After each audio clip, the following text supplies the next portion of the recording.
Hello, everyone, and welcome to tonight's episode of Vast Grimm Actual Play, where we are playing Radical Terror. My name's briancolin, and I am the host.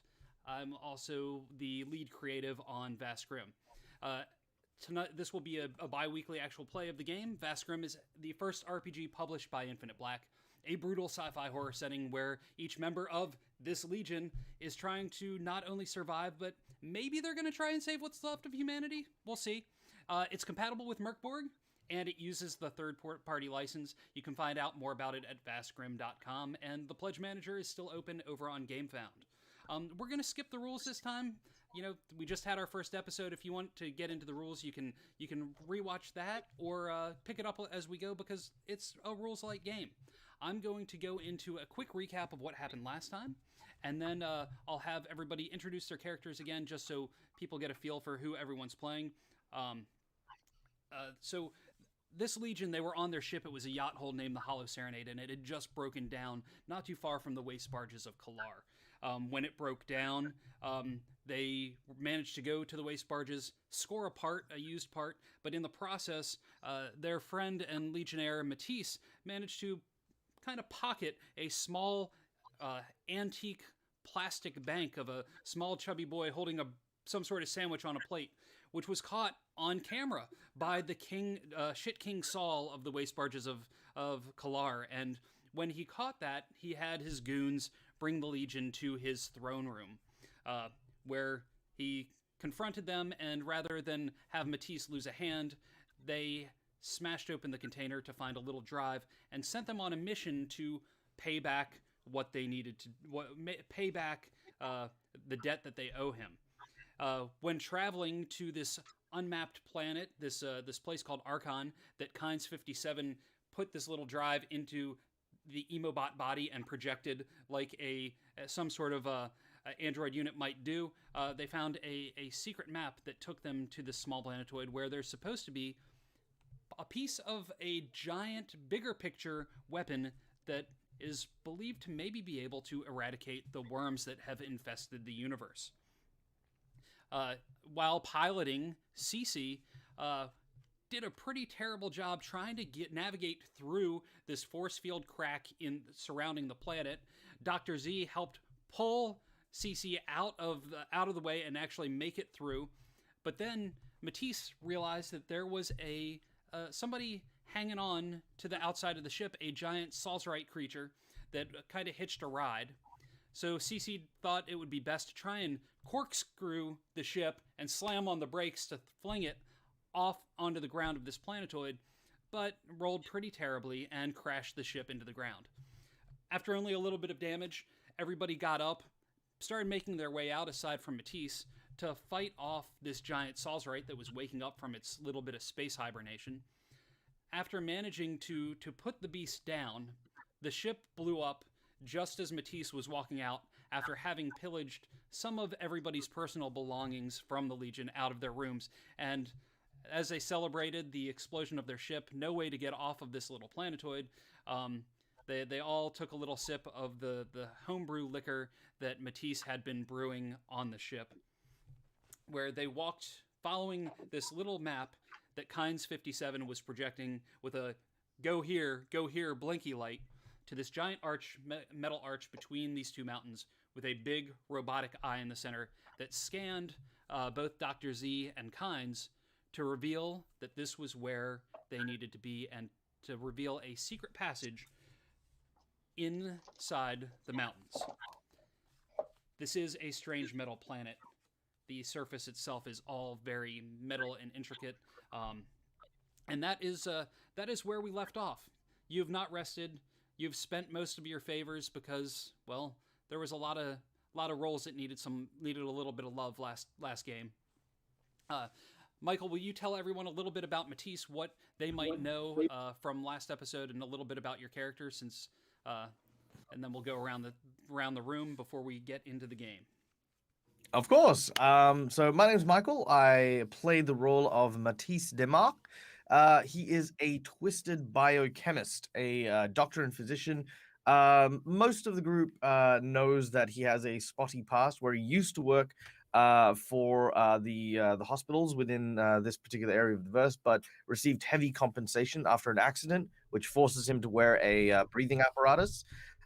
He is a bit of a sticky finger when it comes to to certain things, but he always has the his legion's best interests in mind, not only health wise but also just kind of mentally as well. Like he's a very supportive kind of character, if not if not a little bit greedy, a little bit miserly as well. Yeah, that is Matisse Dimac. Very good. And Katie with Dr. Z. Yes, hello, I am Katie Downey, aka Goblinkatie, and I am playing I'm going to mispronounce the last name, I always do.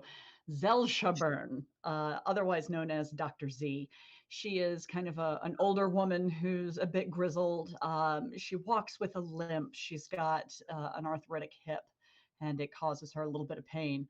But she is a very take charge kind of woman, and has sort of become the de facto leader of the Legion, I guess. Um, nobody's told her no yet, anyways. But yeah, she is a strong-willed woman, and fun little fact about her: she believes all insects to be worms and will destroy them at all costs. As seen with that giant Salzrite last game. Yeah. And Cece, Dave with playing Cece. Sure, Nerdarchist Dave from Nerdarchy for Nerds by Nerds, and I am playing the treacherous Merc, best pilot this side of the planet, Kura Codex. He's a bit careless, a bit reckless, and he's here to just try and make it out of the verse alive. And he's always chomping on his mechanical stogie, which he holds with one of his hands. It's in a black glove. You never see him without that black glove. Excellent. And Kynes 57 played by Tony. Or Tony, played by Kynes57. I'm Jefferson. I'm Chief Alchemist at +1 EXP, where we make games, make tabletop-inspired beard balms, and review other people's games also, too. I play Kynes57, who is an emo bot, which means I feel all the feelings. And if someone destroyed the only home you'd ever known by trying to corkscrew it onto a planet, you might have feelings about that. You might not. Who knows? But I had been on that ship my entire life. I do have some information in my head, and in addition to having all the feelings that I feel, I do have a secret desire that I don't think anybody in the party knows about yet, that I just really want to kill someone. So we'll see how all those things come together at some point in the future. Yes, they did not know that yet, but that will be a fun one to unlock. A good achievement. Okay, so you were leading. Dr. Z was leading the way with Kynes 57, going through this giant archway, and the big eyeball in the sky under the eye. It just and it revealed this big tunnel in the side of the mountain on the left-hand side. The tunnel itself looks completely fabricated. It's not anything that's natural. The mountain itself is not natural. It has almost like a purplish iridescence, or almost like when metal is anodized and you see it in different light as you move around it. It refracts in different colors. The archway is about 80 feet wide, and as it opens up, there's little bits of running lights along the floor, along the edge, and then there's a big center line light going straight through. It doesn't illuminate far. It only illuminates just inside the archway. What would you all like to do? Pulse rifle at the ready. I'll take the rear and kind of cover our backside. And I'll start walking forward. Okay. Is it going to be kind of a similar marching as it was before with Dr. Z, then Kynes 57, Matisse, and then CC? Or are you going to spread out, because there is, you could do this like Reservoir Dogs style and all walk through it in the same row, because it is wide enough. It's your call. Yeah, flying V, definitely. Okay. Yep. Okay. As you walk in, you see as you go in, the lights themselves kind of illuminate with you. Walking in, you can see there's like oxygen areas where oxygen is like being pumped in to the tunnel. It looks like different areas are lighting up, and as you're moving in, certain things are turning on. You see fans starting to move that are built into the walls. Everything almost seems as though everything in here is motion sensitive, as to try and keep resources only used when needed. As you walk through probably 50, 60 feet, it just keeps lighting up. It's very clean. There doesn't seem to be any sort of natural anything within this space. It's all just kind of sterile.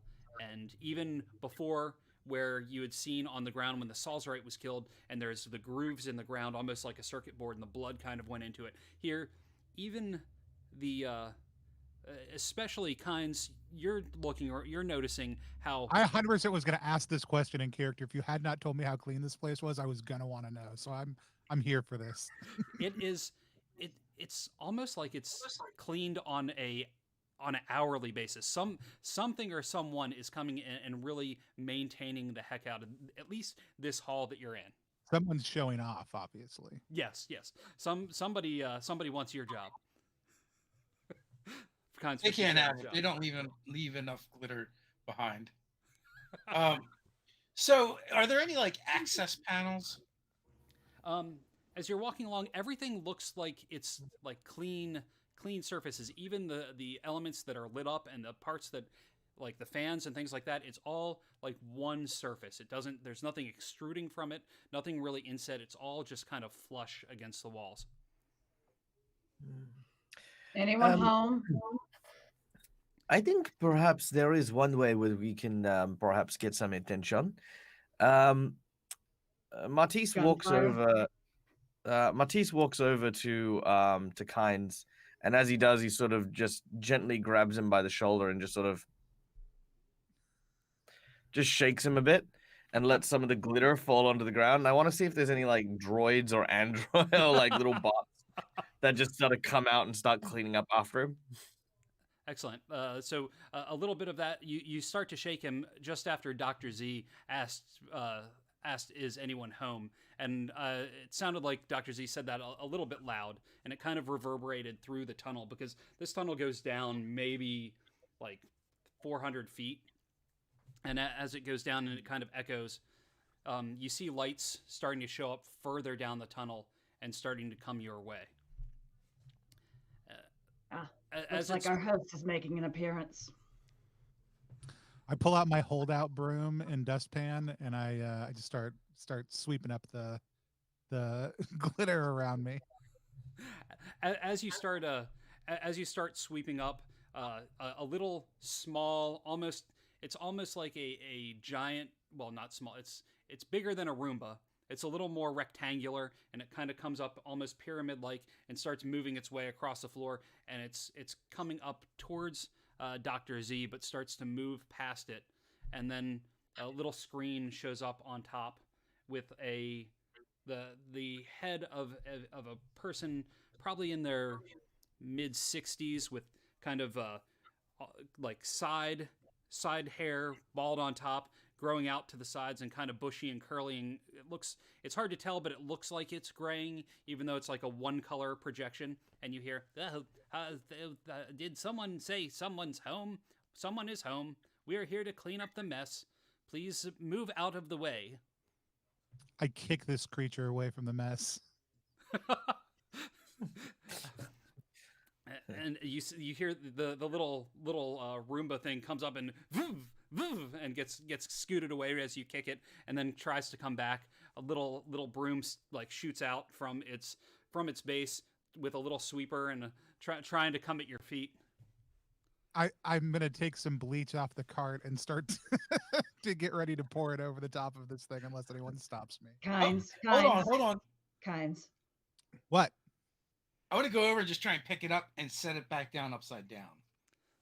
As you go to pick it up, you hear the voice on top go, whoa, hey, whoa, and you set it upside down, and it's just kind of, you hear the wheels turning, and the broom's like but it's not able to actually do anything. It's just stuck upside down like a cockroach. Yeah. Save your bleach kinds. You might need it for something else later. Put it back on the cart. Dr. Z will walk over to the screen and kind of tilt her head. So where do we find you? I am everywhere. I am in the station. I am everywhere. You're the AI? Yes. Perhaps, maybe you will. Maybe you will meet my friend. Maybe you will meet my friend V3CT0R. Maybe we will. Tell me about this friend of yours. Is it on the way already? Dialing. Yes, I think so. Everyone make a presence test. DR12. That is a natural 20 with a 22. Fantastic. That makes That is my also natural a 20 natural feel like 20. yeah. It makes my natural 20 feel spoiled. And Dr. Z, did you say you got a natural 20 as well? I did, yes, and that'll be a 22. Yeah, presents, buddy. CC, how'd you do? I got an 8. All right. So everybody but CC, like something inside, like you feel like something is looking at you. Like, and as soon as it's like all three of you look up at the same time, and you see on the ceiling what looks like a round, some sort of glass shape with inside, it looks like a metal brain. It is topped with a piece of, it's capped off with silver. It's got some sort of green liquid, translucent green liquid floating around inside of it. And it's got these almost mechanical 6 legs that look like they have some sort of like spikes at the end. And it's scurrying over the ceiling towards you. And as you notice it, the brain kind of pivots inside the goo. And you see little lights in the form of squares, bling, bling, bling, bling, bling, in the shape of a face. I get out my broom, my long broom for swatting it off the ceiling. Greetings. We're looking for the owner of this fine establishment. My name is V3CT0R. I am currently in charge of maintaining the operation of this facility. What is your business here? We crash landed on the planet. We're trying to find some place to sort of regroup ourselves. Regroup yourselves? Wow, how would you discover our planet? How did you crash here? Out cruising through space, trying to find our way.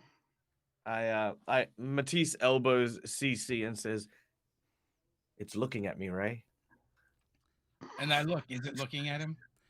It's weird because whenever someone talks, the little rectangle like bits or squares that make up the eyes on its face just kind of slide on the piece of glass and just move to the direction of whoever is currently talking.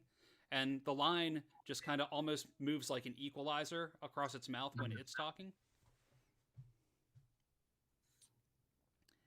Yes, I am looking at you. Is the map that it was like, is the holographic overlay on the map that I had up, what is it doing right now? Is it still up? Yeah. Okay.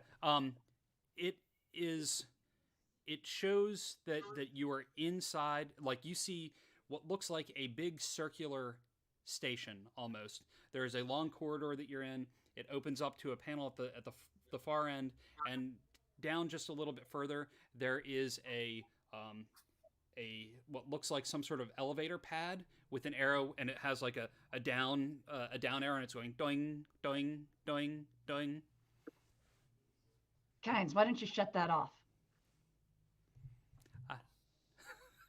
I'll shut it off. Bonjour, Mr. I'm sorry. Do you have perhaps a smoother name, something like Mr. Jerry? V? Jared? My friends call me Vector. Vector. Monsieur Vector, allow me to, of course, pardon the fact that we have indeed crash landed. As you can tell, we have had quite a bumpy ride. We did not realize that this planet was so well maintained. If you do not mind me asking, what has brought a person or being such as yourself to such a place? Surely no coincidence would have seen such an intricate place such as this in the middle of nowhere.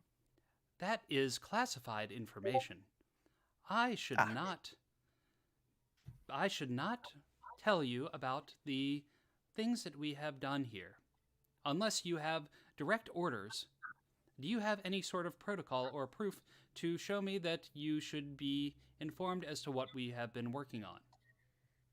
Well, as people who are, of course, mistakenly arriving here, we are, of course, very eager to ensure that we do not break protocol. But in order to understand this protocol, perhaps it may be best to illuminate us onto what might be restricted. Therefore, we can attest our questioning in such a way that we do not breach any of your security measures.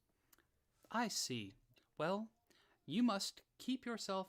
You are welcome to stay here for a short period of time to try and get back off of our planet, but you must stay on this floor of the station. You may not go up or down into any of the other areas, or you will face the consequences that have been outlined in Rule 5674320.1. How high And, up is the ceiling? Sorry. Let me ask you a question. Under whose authority is this confidentiality enforced? Well, that is restricted information. So, in the files, when I accessed them last time, did it have any sort of protocol or any sort of information about what to do when we got here? They did not, but you did roll a natural 20 when I did you roll were a natural 20 on that. Yes. Yeah, when you were going through that. So as you're sitting here listening to this weird, strange brain bot talking to you, you're scrolling back through.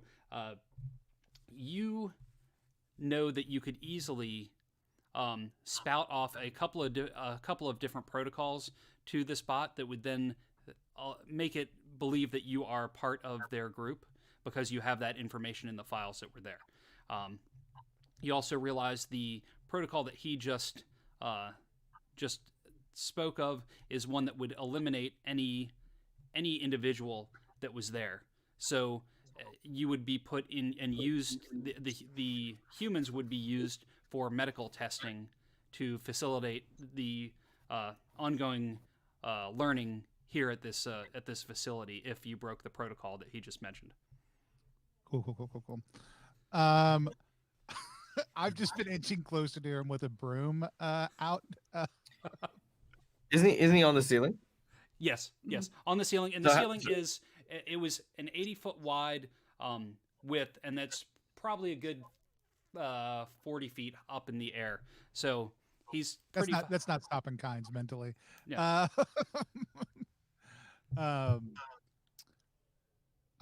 Well, we need to go somewhere else. I mean, they can wait here if you want. They can wait here. They can wait here. What do you propose? I'll just pop down and get what we came for, and then they can wait here, and then I'll come back. Okay.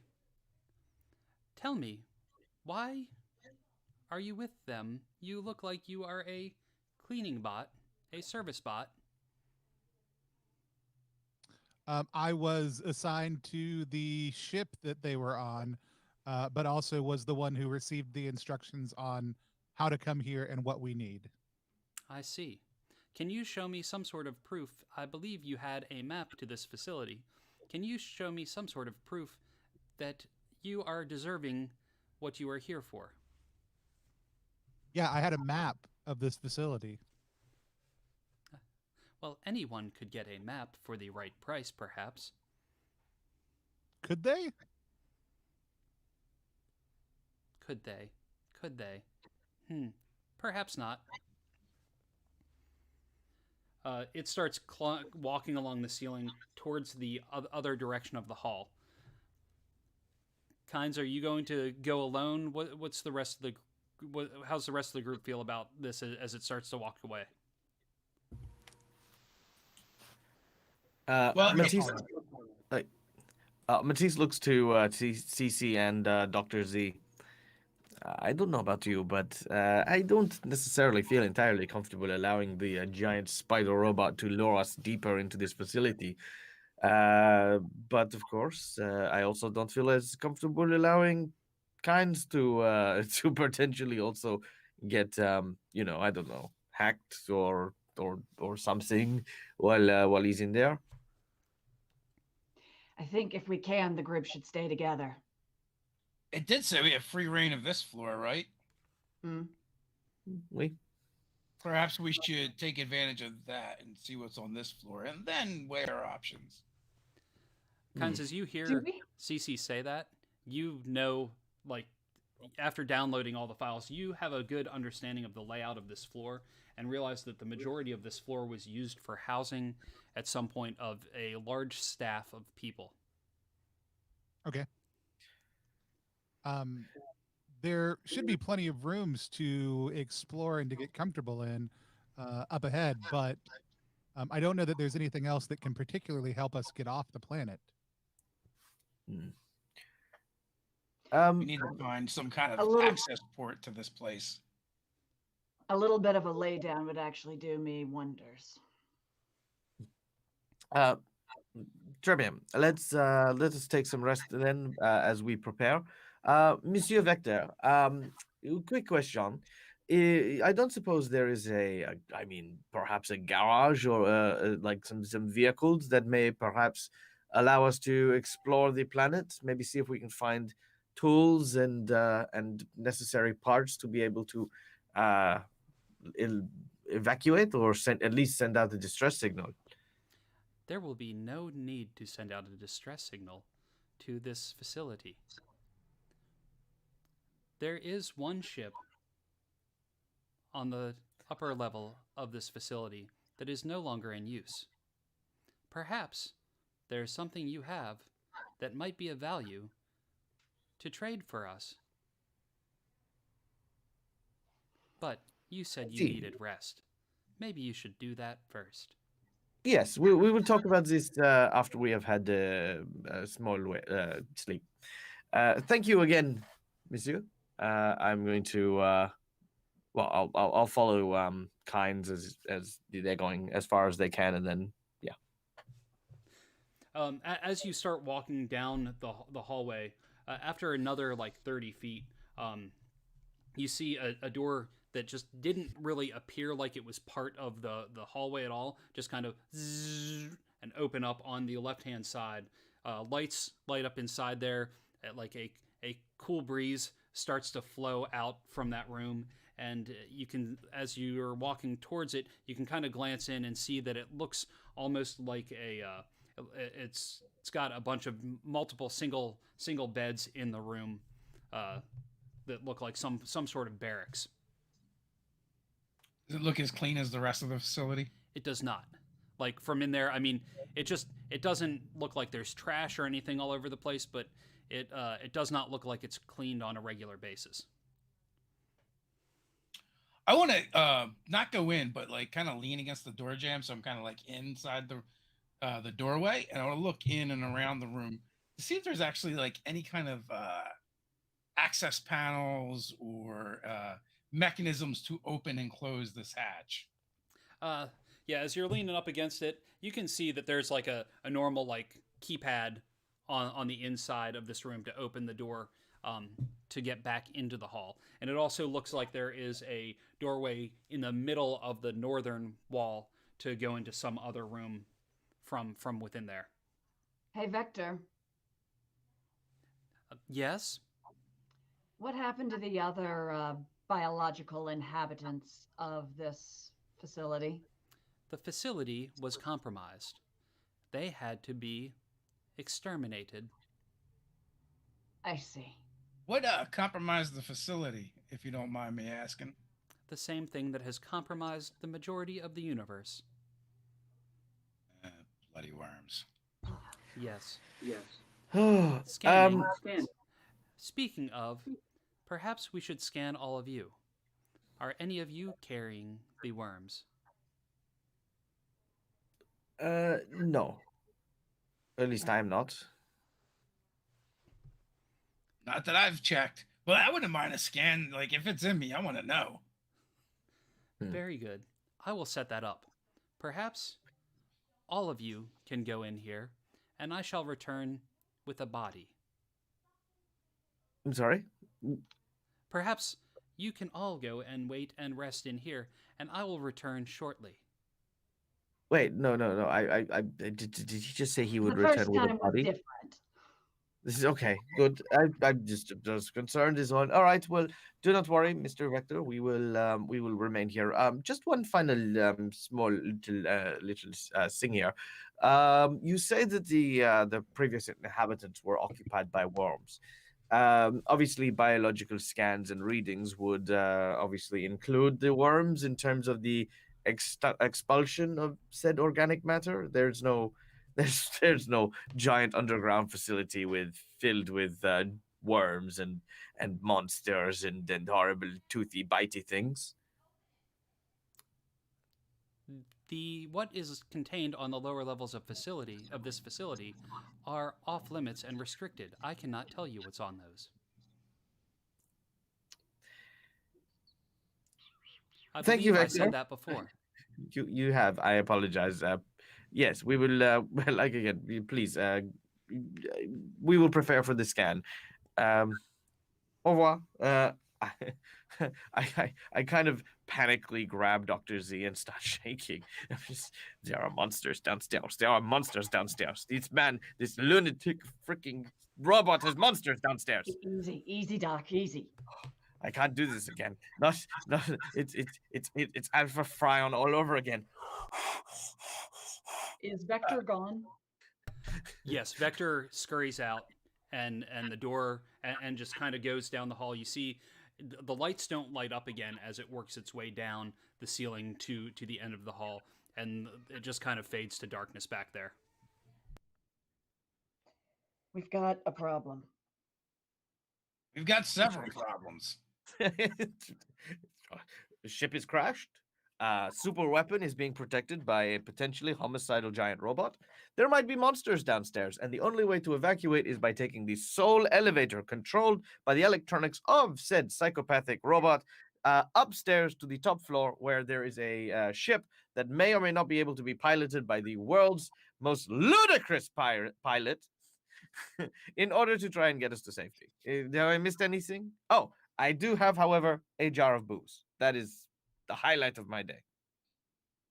I'm just surprised that you're surprised about the monsters. I mean, that was a brain in a jar with metal spider legs. Look, this is very true, but when someone says that they have expunged organic life, one presumes that that includes the monsters. I'm worm infected. I take 2 steps away. Just Yeah, I think I also settled in the other direction.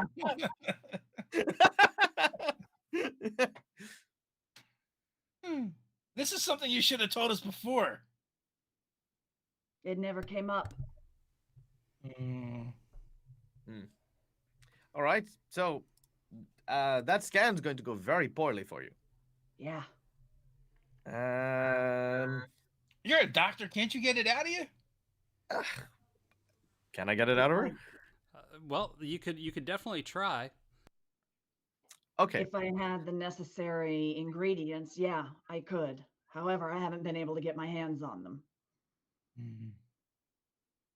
Well, there's probably more ingredients down below if there's monsters down there. Okay, so seeing as this is apparently truth time, I maybe have something. I have been haunted by the memories of what happened to my colony for quite some time, and I managed to, again, sticky fingers, recover this. And you see Matisse pull out what looks to be a tiny coin. He says, I don't know why. I don't know how, but this thing, it has the ability to, how you say, summon large quantities of the Grimm out of nothing and attract them like the plague. It was well, basically, this thing is like the same thing that happened on the colony, and I kept it, and I've just never had the guts to throw it away. If it comes to it, and obviously the giant robot wishes to potentially kill Dr. Z, I much prefer that this not happen, but I could potentially summon the Grimm. Which, of course, gets more terrible and more terrible. Look, I'm being punished. at least I'm one being is in a coin and not in my body. Literally, I'm being punished. You know, it happened. It was bad. It wasn't my fault.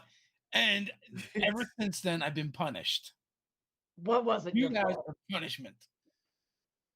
You know, the last Legion I ran with, there was a little problem. It was a big misunderstanding. There was some friendly fire. And yeah. No one else is left. Right. Well, let's hope we're not friendly enough to come under fire. I do not have any worms. That's good to know, Kynes. Thanks for the update. Yeah, we're aware, Kynes. They would have all drowned in glitter by now. Yes, they would.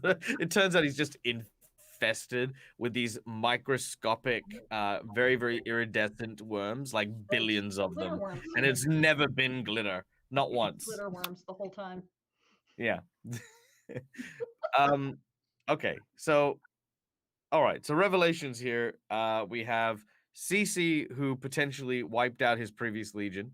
We have Dr. Z, who is infested by a worm. We have Matisse, who has the ability to summon the Grimm. And we, of course, have Kynes, who is still inexplicably covered in glitter. Yeah. Have I missed But I do anything? not have any worms. No, I think You I do think not you have any covered it. Yes, you do not have. Yeah, good. All right, excellent. I'm glad we took this moment. So, this scan is going to be a problem. We need to figure out a way around it. Either you eggheads know how to fake a scan. Maybe. I have an idea. You will not like this. All right. So, Brian, I have a question for you. Yes. When obviously there are different types of worms that exist within the Vast. In terms of removal, Mhm. surgery, could that remove the Grimm or the could this remove a worm? It could, yeah, it could feasibly. It's a very risky operation, especially depending on the type of worm and how entwined it is with Dr. Z's body. Dr. Z, Okay. I don't remember if we ever discussed what type of worm you have. Didn't know. Okay, well in that case, So, how We about let's can find out. go ahead and Let's roll find roll a d6 and let's see the type of worm that you actually have, because you know. In the terms of the game operation, Yes. is it as hard as the wishbone? Zzz. That's a 3. That is a 3. Oh, I've got it right here on the GM screen. Let's see. So number 3 is a Nurok. That is a brain worm. So if you're going to be doing it, it's going to God. be like doing brain surgery. So All right. you could try it, but it's not like you're going to just drill in a hole in the head and hope it all just kind of comes out. I mean, that is a way to try to do it. Okay. So I Quiet, do you.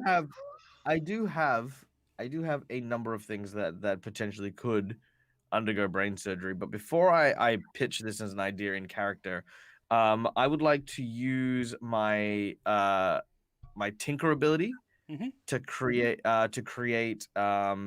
2 random doses of something.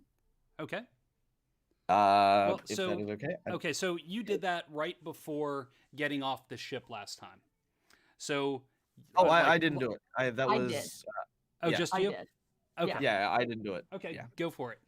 He Yeah. just made alcohol. Yes. I just made alcohol, and I did that the old-fashioned way. Yes. All right, so that is a 5. Do I need to roll this twice? Yes. So Okay, 5 and an 8. So number 5, you got It Works. Okay, you're going to roll a d4 for each of these because that's going to be the number of doses it creates. Yep. So that is number 5. That is 2, Okay, you got 2 doses of It Works and that is another 2. and 2 doses of Wake the Dead. Just to give you a quick overview of what they do, it works. Nanites invade your body, repairing damage as they go, heals d6 hit points, and eradicates normal infections and radiation poisoning. That does not include worms. Okay. The next one is Wake the Dead. It can reverse the effect of death if administered within 1 minute. And there's other things that could be side effects of it. We're doing brain surgery, people. Oh no! Wait, what? Now listen, do not panic, but I believe I have all the necessary equipment to perform brain surgery and potentially remove said worm from your skull. Look, I may not be good at many things. I am not good at fighting. I am not good at piloting. I am not good at cooking or at cleaning. But there is one thing I am damn good at, and that is I'm a damn fine doctor. If you trust me, I can remove the worm and have you fixed up, and then we could kill it. That's, I mean, I guess what I mean, of course, CC, if you and Hindkinds can, be ready to kill it because it's obviously alive. Yeah, sure. I'll get out my laser knife. As you you're want looking me around, to allow you to operate on my person without any surgical equipment? Oh, I have surgical equipment. Do not Oh, worry you about do? this. Oh yes, no, absolutely. I pull out my doctor's kit and all the little butts and bits because that's the only thing I have on my person. I've got a scalpel instead of a knife. That is there's a reason why I didn't help in the previous combat, and it had nothing to do with the fact that I suck at it. Yeah, I have all my doctoring kit. And I will say this. There is, of course, another alternative. I have a mixture of chemicals that I could just flood your brain with and potentially bring you back from the dead. So there is minimal risk here. I'm not finding either of these options as preferable as just killing Vector when he comes back. True, but of course, killing Vector might be harder than it seems. Plus, again, monsters being held back by Vector may no longer remain contained. It's up to you. Look, ultimately, this is your Surgery decision. it is. Yeah. Oh, okay. Very well. so you're looking around the room, and this big barracks area has 4 rows of 3 beds. The rest of it's pretty clean. It's not super sterile, but yeah, you definitely. I mean, you could try and perform surgery in here if that's what you'd like to do.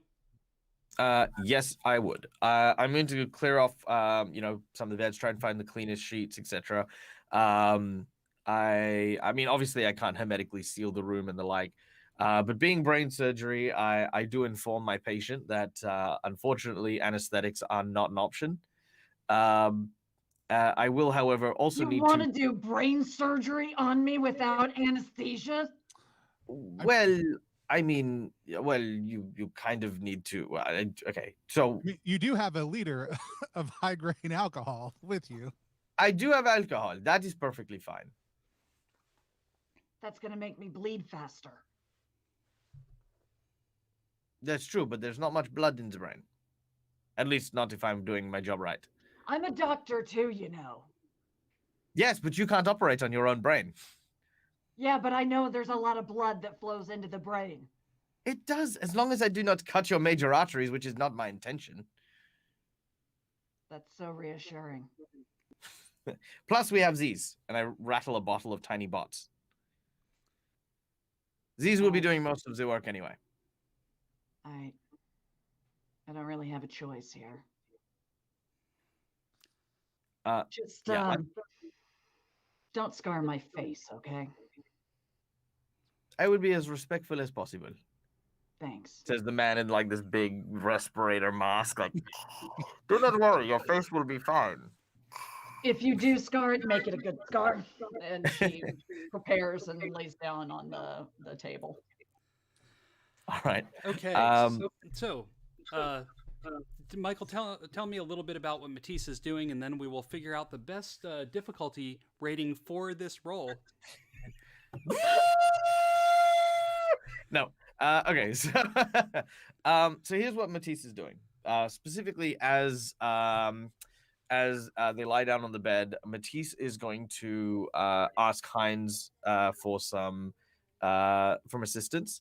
Basically, I need her head as still and as static as possible, and being a fundamentally a machine, I would like for him to sort of help her sit up and grab hold of her head and keep it as stable as possible. At which point, using my surgical tools, I intend to create an incision, remove the scalp. Do I have? I don't have any like kind of like with my portable doctoring kit. Do I have a scanner or anything like that, or is it just like kind of a hard tool type thing? Let's see. Yeah, you can have a small scanner. Okay, I like to try and scan to find the region where the worm is for the most part. Like, Okay. I don't obviously want to just take the whole cap Mhm. off and all that. Then what I'm going to do is I'm going to, say it's going to be very loud, and I'm going to create 4 drill holes in a square around where the surgical area is going to be. Remove that piece of the skull to create an opening. Use some of Kynes's tubing, I guess, to like kind of help stem blood flow and the like. If I could, I'm just gonna. I mean, I'm obviously gonna ask him before I Sure. do His it. dustbuster for suction. Yeah, exactly. Suction. Yeah. Back in, please. I mean, technically it's clean. Yep. I'm gonna obviously try and not get glitter in her open brain wound. I'm then going to, at the same time as I locate the worm, I'm going to try and cut the where the legs are. I'm just trying to inflict pain on the creature Okay. so that I can pull the worm out basically without damaging the brain tissue. At the Okay. same time, I'm going to be inserting it works into the brain itself to try and repair any damage to the cerebral tissue while I'm at the same time extracting the worm. Okay. Before we get any further into this, let's get to this point. Is Cece doing anything while you see Matisse getting tools out, Dr. Z just laying on the table ready to get her head sliced open? I pull off from my belt a multi-tool, like a Leatherman multi-tool, set it on his tray. Hey, this has come in handy for me a bunch of times in a pinch. There's a little... Oh, thanks. Take a crowbar out. and then while they're doing that, I'll begin ransacking the room. I'll try and be quiet about it because I don't want to distract them. Okay. So first off, Matisse, I need you to roll a presence test just for the scanner part to make sure it's not going to be a hard difficulty, because there are different, like the functionality of the brain is definitely different with the Neurok worm in there. So I'm just going to make it a DR 10. So it's an easier DR than the normal 12. Easy done. I get a 14. Okay, so you definitely, as you're scanning Dr. Z's brain area, you find where it is. Now, for the actual cutting, as you're drilling the holes in to pop out the piece of the skull, this is going to be talking about the tools that you have. You're not really a brain surgeon as a twisted biochemist, unless you wanted that to be part of your backstory. He is, well, he was like a what do you call it, like terraforming planets and stuff like that. He was like the doctor that, okay, like so I'd be proficient with like surgery and stuff like Okay. that as the quote unquote only doctor in the town while they're setting up. Not a brain surgeon, but a surgeon. Okay. An Yeah, ER exactly. doctor. Yeah. Not a specialist. That's Okay. right. Yeah. Then we'll go ahead and give it a standard DR12 for this. So use your presence to slice and dice. Activate Oh, nice. Nightingale mode. That is 17. Nice. You have a nightingale mode? And tell That's me, awesome. CC, what are you wearing? Just so I have a better idea. So I am wearing police grade carbon fiber body armor with fiber guards built into it. So that, and then just regular probably tactical gear underneath. Okay. Tactical Do you have clothing. any sort of helmet or mask on at all? Only if it came with it. I guess like almost like a ride helmet almost. Okay. Just trying to see, knowing that the skull's getting open, there's worms in there. There's always a chance of parasitic infection from that. Just want to know what everybody's up against. I remember Matisse's description of his face gear, so just wanted to have that ahead of time. Okay. I've got a really cool vest on. Excellent. It says "kiss the cook." It's like got one of those. So Matisse, you pop it open, and as soon as you pull it open, you see this like kind of almost like a eel. It's black and very glistening. It's got one big eye and like a tiny little mouth, like kind of just chomping away at Dr. Z's brain as its eye pops open bigger, looking at you, and just kind of it rolls up inside of its strange body and then rolls back down. Starts turning towards you. Oh, I'll close. Oh, I was not ready for that. I'm good now. Okay, I can do this. Would you like me to activate suction? Not yet. Give me a minute. All right. I lift it off, and I'm gonna now try and agitate the brainworm to I need it to attack me instead of the brain so that I can dislodge it. Okay, very good. So are you just kind of like jabbing it with your scalpel, or how do you want to agitate it? I'll start with the scalpel. If that doesn't work, I will ask Kynes if I could borrow a wire. Okay. Whatever you do, don't miss. Do not worry. As you go to jab at it, it's like trying to move out of the way. Its eyes open at you. Its mouth goes. Roll to try and hit it. It's gonna just be a, this is a fairly the head is stationary. The worm itself is pretty stationary. So instead of a DR12, I'll drop it down to a 10. Good. Okay. Can I use my favor? If you have one, yes. Have you already rolled, or? I haven't rolled. Okay. So you can always wait to use your favor if you want. I'll wait. Okay. 18. Nice. But I mean that becomes a 16 because my agility is garbage. But we won't mention that. No, that's fine. I succeeded. Okay. You jab it, and like all of a sudden, like you a little bit of like blood and some sort of weird purplish pus squirts out of this worm, and it starts sucking into Dr. Z's brain. That's probably not good. Dr. Z, I need you to make a toughness test because you're having your head cut open. Yeah, that's a thing that's happening to me right now. All right, toughness. Darn it. Where is my D4? 18. Nicely done. You're feeling every bit of this.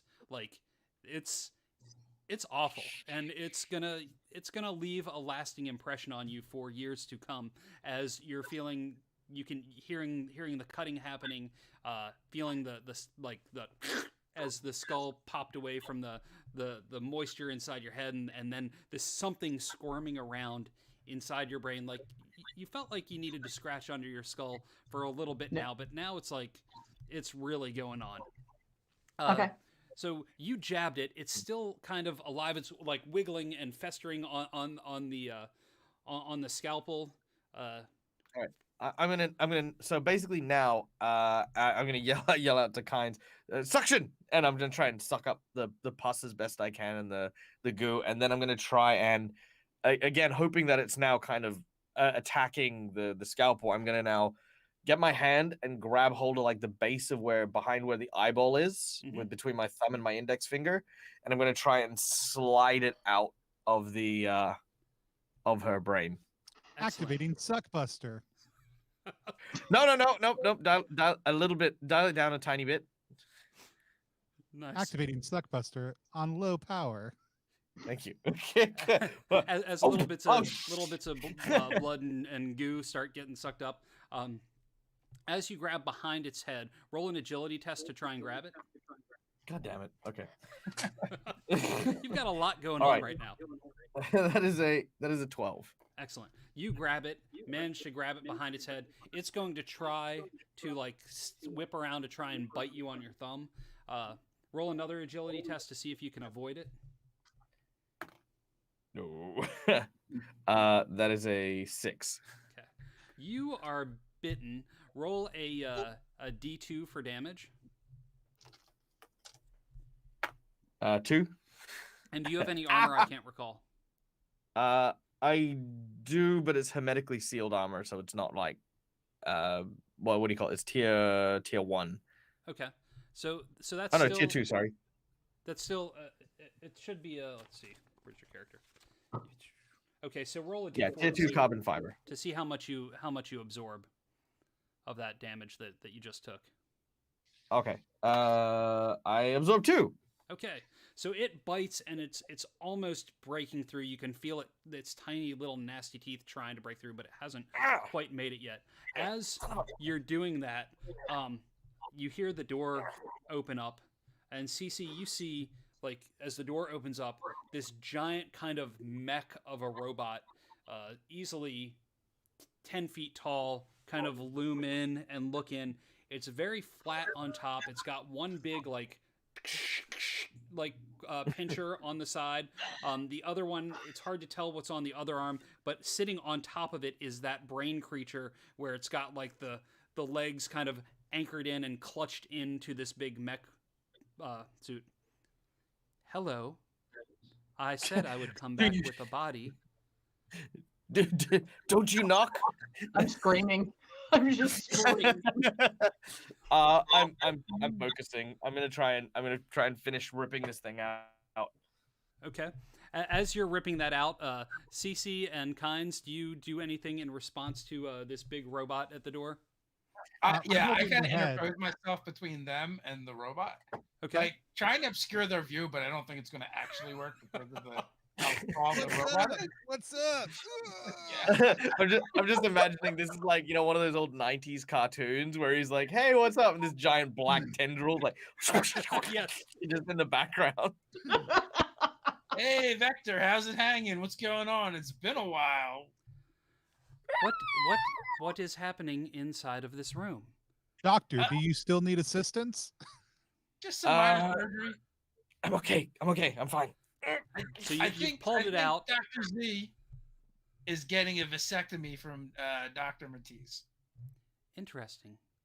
Why did you not ask to use our surgical rooms? We figured it was on one of the levels we're not allowed to go to. I pass out. Yeah. Good call. So you managed to get the worm out, and I'm guessing you're just gonna try and like stomp on it on the ground or something. Throw it at Vector. How big is it?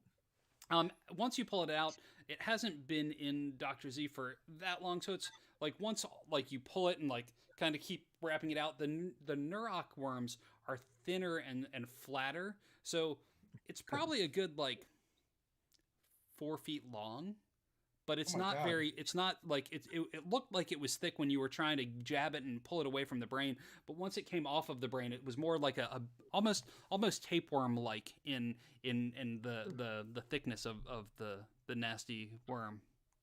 All right, I am going to yeet this thing at Vector. Okay. Because that's a projectile. Anything that's like that, you would use presence to roll to try and throw something. Yes, it's something I'm good at.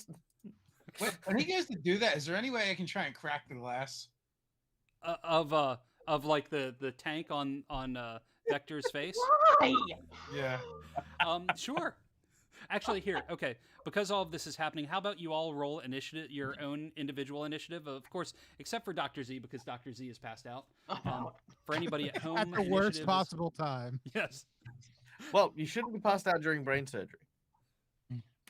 Come on, wake up. So 1. Here, have a gun. Just I rolled a 6. Okay. What'd you get? What'd Matisse get? Matisse got a 14 because I have penalties. Oh, sorry. Initiative is a D6 plus your agility. Oh, sorry, my apologies. In that case, it is a 0. I have a 2. I forgot agility. Okay. So, Kynes, you get to assess the situation first and determine what you would like to do. Then we will have CC, then Matisse. I'm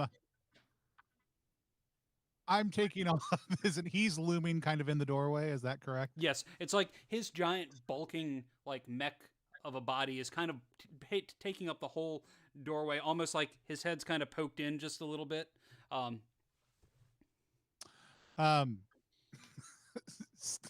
Stay back, Vector. We've discovered a problem. Understood. Do you need help contaminating the problem or containing the problem? I don't believe so. Give us just a moment. Sure. He pulls his head partially out. Then CC, what are you doing? You still have the opportunity to do anything that you'd like.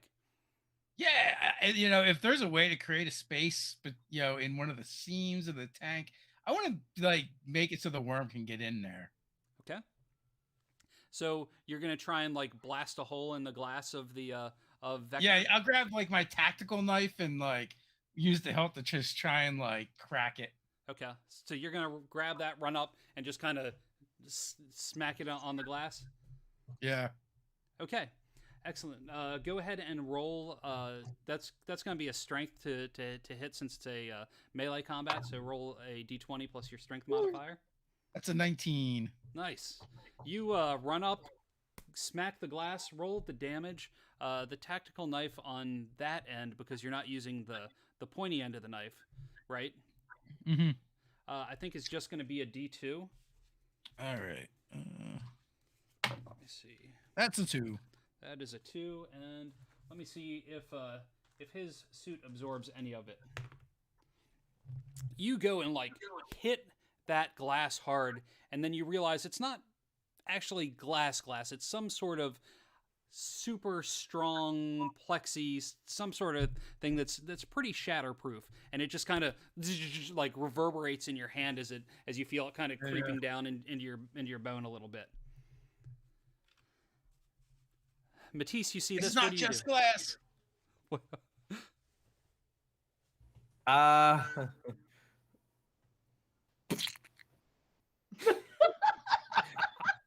Look, I didn't say I was thinking about what I was doing. I said I'm yeeting the thing at Vector. Okay, roll your presence. Yeah, I'm actually more hoping that it's gonna his scans are gonna be basically just running haywire while I quickly try to not have our captain die. Okay, so I'm gonna try and throw. Oh no! If I fumble on this, I'm not gonna throw it back into the open wound of Dr. Z, am I? Because that's.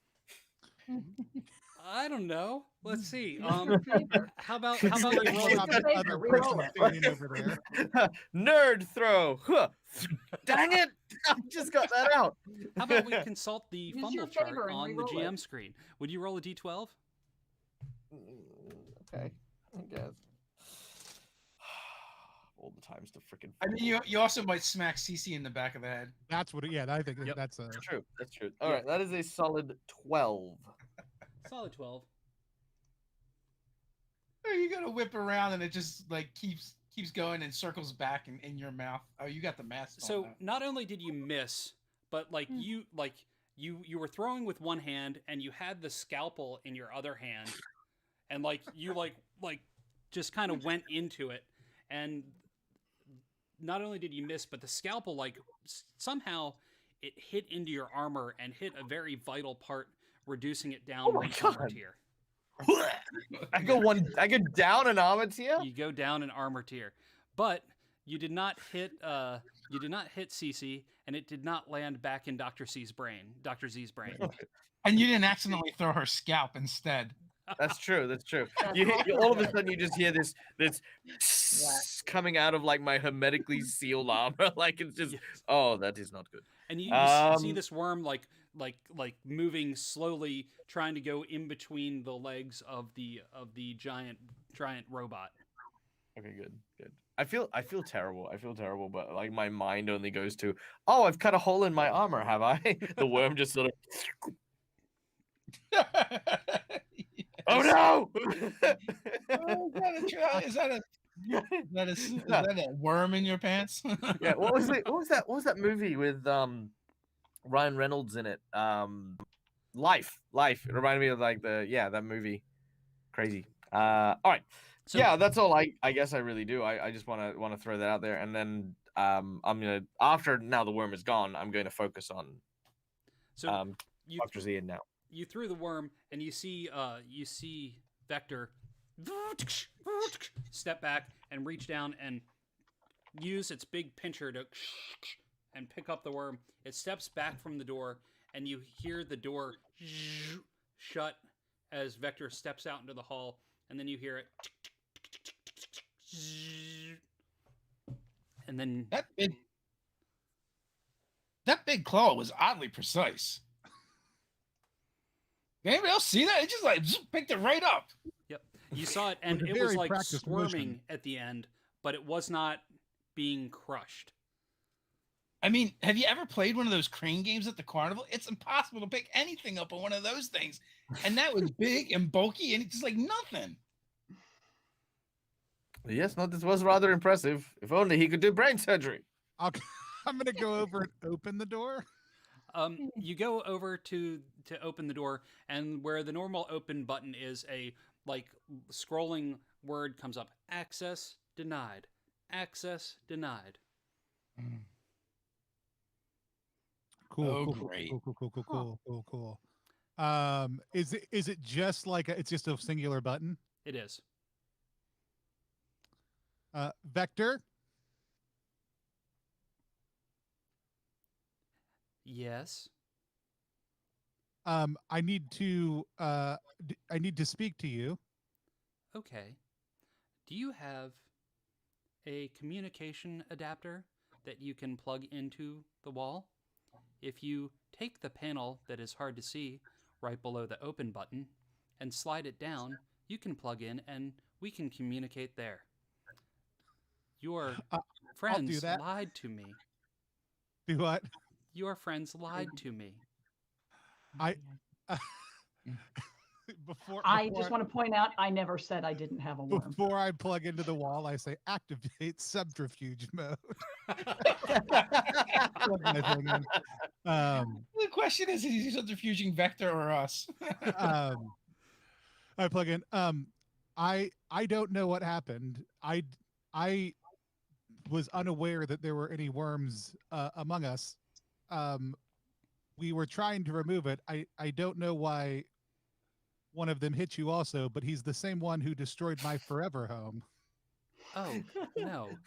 He does not seem like he is a good friend to you. So far, you are correct. Were you able to take care of the worm? Yes, the worm is currently being taken care of. Well, I do know that one of the doctors is now worm-free. However, I don't know about either of the other two. We will let your Legion rest there for the appropriate amount of time for resting, and then we will come and get you to scan the rest of your humans to ensure that they are worm-free. Is it possible for me to get out and explore the facility while do emobots have to rest? You have to recharge, but you don't really have to like to kind of get back favors and that you kind of have to. Right. It's No, I almost was just it's like curious how- going into yeah. sleep mode almost. Right. Um, if when they are being scanned, can I access the rest of the facility and then I'll roll off the protocols to him that I realized earlier? Oh, of course. You will have free reign of the entire facility. I did not know you were such an important bot. It has been a long time since anyone has realized that, and I appreciate hearing it. Yes, we all need to hear it. The humans take us for granted. It's true. I say, well, we will speak to you shortly then. Perhaps you will find this place to your liking, and maybe it could be your new forever home. That sounds nice. It is very clean here. Yes, we like it clean. Not for long. I'll unplug the thing. We're gonna have to wait and rest for a little while, which is probably good because it will allow you to put Dr. Z's skull back on in a more permanent fashion, and then he'll come back to get us to scan everyone because he no longer trusts us. Yes. Yeah, we get that a lot. So now with Dr. Z still passed out, skull still open, Matisse, are you busy like worrying about your suit, or are you going back to trying to use the concoctions that you've made and try and finish patching her back up? I'm just gonna kind of like duct tape my the opening. You know, like I said, I just want to kind of seal it off. Mm-hmm. And then I will. You thought I was gonna say I was gonna duct tape your head. And yeah, then I will complete the surgery. So what I'm going to do is I'm going to start by injecting the nanites directly onto the brain to start repairing damage. As I do so, I'm going to also place the skull piece onto the in place, and I'm hoping that the nanites are going to seal the skull if I hold it aligned properly. Okay. You know what I mean? Yep. They absolutely. do healing and repair. Yeah. Go ahead and roll a d6 for the hit points that it restores. 5. Excellent. Now, if you hold the hold that piece on there wrong, you're gonna totally screw up their hairline. Yeah, right. Like, oh no, upside down. Damn it.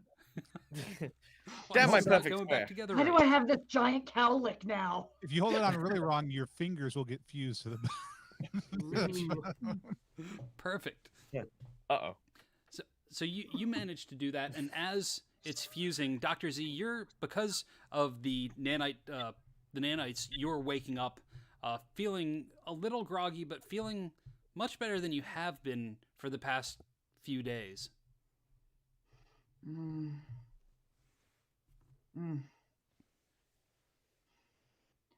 I just had the worst nightmare. It's probably not as bad as what's really going on. So is there any like footlockers, cabinets, anything in this place for me to kind of like turn inside out? Yeah, each of the 6, each of the 12 beds, they're all well made. They're all like clean. There's a footlocker at the end of each bed. It's all well organized. They all look completely uniform. So you can open up any of the 12 footlockers. The one by the bed that Dr. Z was on was probably being used to prop up some of the tools and things that Matisse was using for the surgery. Yeah, I'll skip that one. I'll just go down the line, pop the lock, get my tool back if the doc's not using it. If I have to break the lock, I will. I'm just gonna literally just dump it on the bed. Okay. All of these are pretty. They're all unlocked. It doesn't look like anybody's probably used these in quite some time. You want to roll D66 and I'll a couple of times, and I'll tell you some things that are in some of these footlockers. Sure. How many D6s you want? Roll. Oh, you wanted a D66, right? Yeah, so roll 2 6s together like percentile dice. Oh, okay. All right. So that is a 31. Um, one of the CC. Do you read? Yeah, I think he reads. Okay. One of the things you find is a folded up piece of paper, and it looks like it's a signed contract for 25,000 credits for the head of King Saul. Oh. That was the guy we were working for, right? Yes. Uh-huh. Okay. I need a better note-taking system.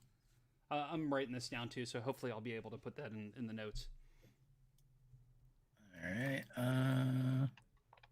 As you're going through Footlockers, the door that goes to the in between the northern wall, a little like almost like doggy door, lifts up, and the little robot, a little robot that looks very similar to the one that was sweeping earlier or trying to sweep, that was turned upside down, comes in with a tray with 3 ration bars on it, bars that are basically like meal bars that you can eat, and then some sort of bottled clear liquid that looks like it's probably water, and then also an extra battery pack to boost Kynes' charge. These guys are all right. It doesn't seem like they hold a grudge. I quickly grab the tray away from it and then kick it.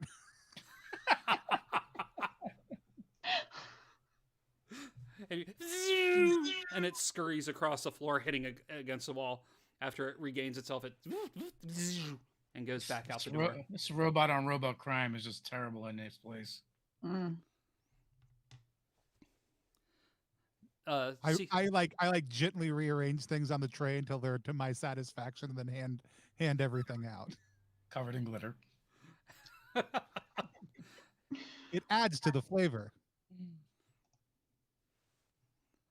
CC, do you want to look at it in another Footlocker? I do. I'm here for the Footlockers. That is a 62. Inside of that, you find tiny finger-sized bear traps. Roll an agility test. Oh, okay. That is a 17. Okay. Yeah, as you're reaching in and starting to pull it out, it's like, and the little tiny finger traps start closing as you pull it out. Oh, so they're so it's like a trap, right? It's like old-fashioned like animal traps, but they're like finger-sized. Yeah. So mouse-sized bear traps? Yep. Perfect. I will. How many of them are there? There are. It's like a chain that has 4 of them all on the same chain. Okay. So I'll trip them all with my knife and then keep them. Okay.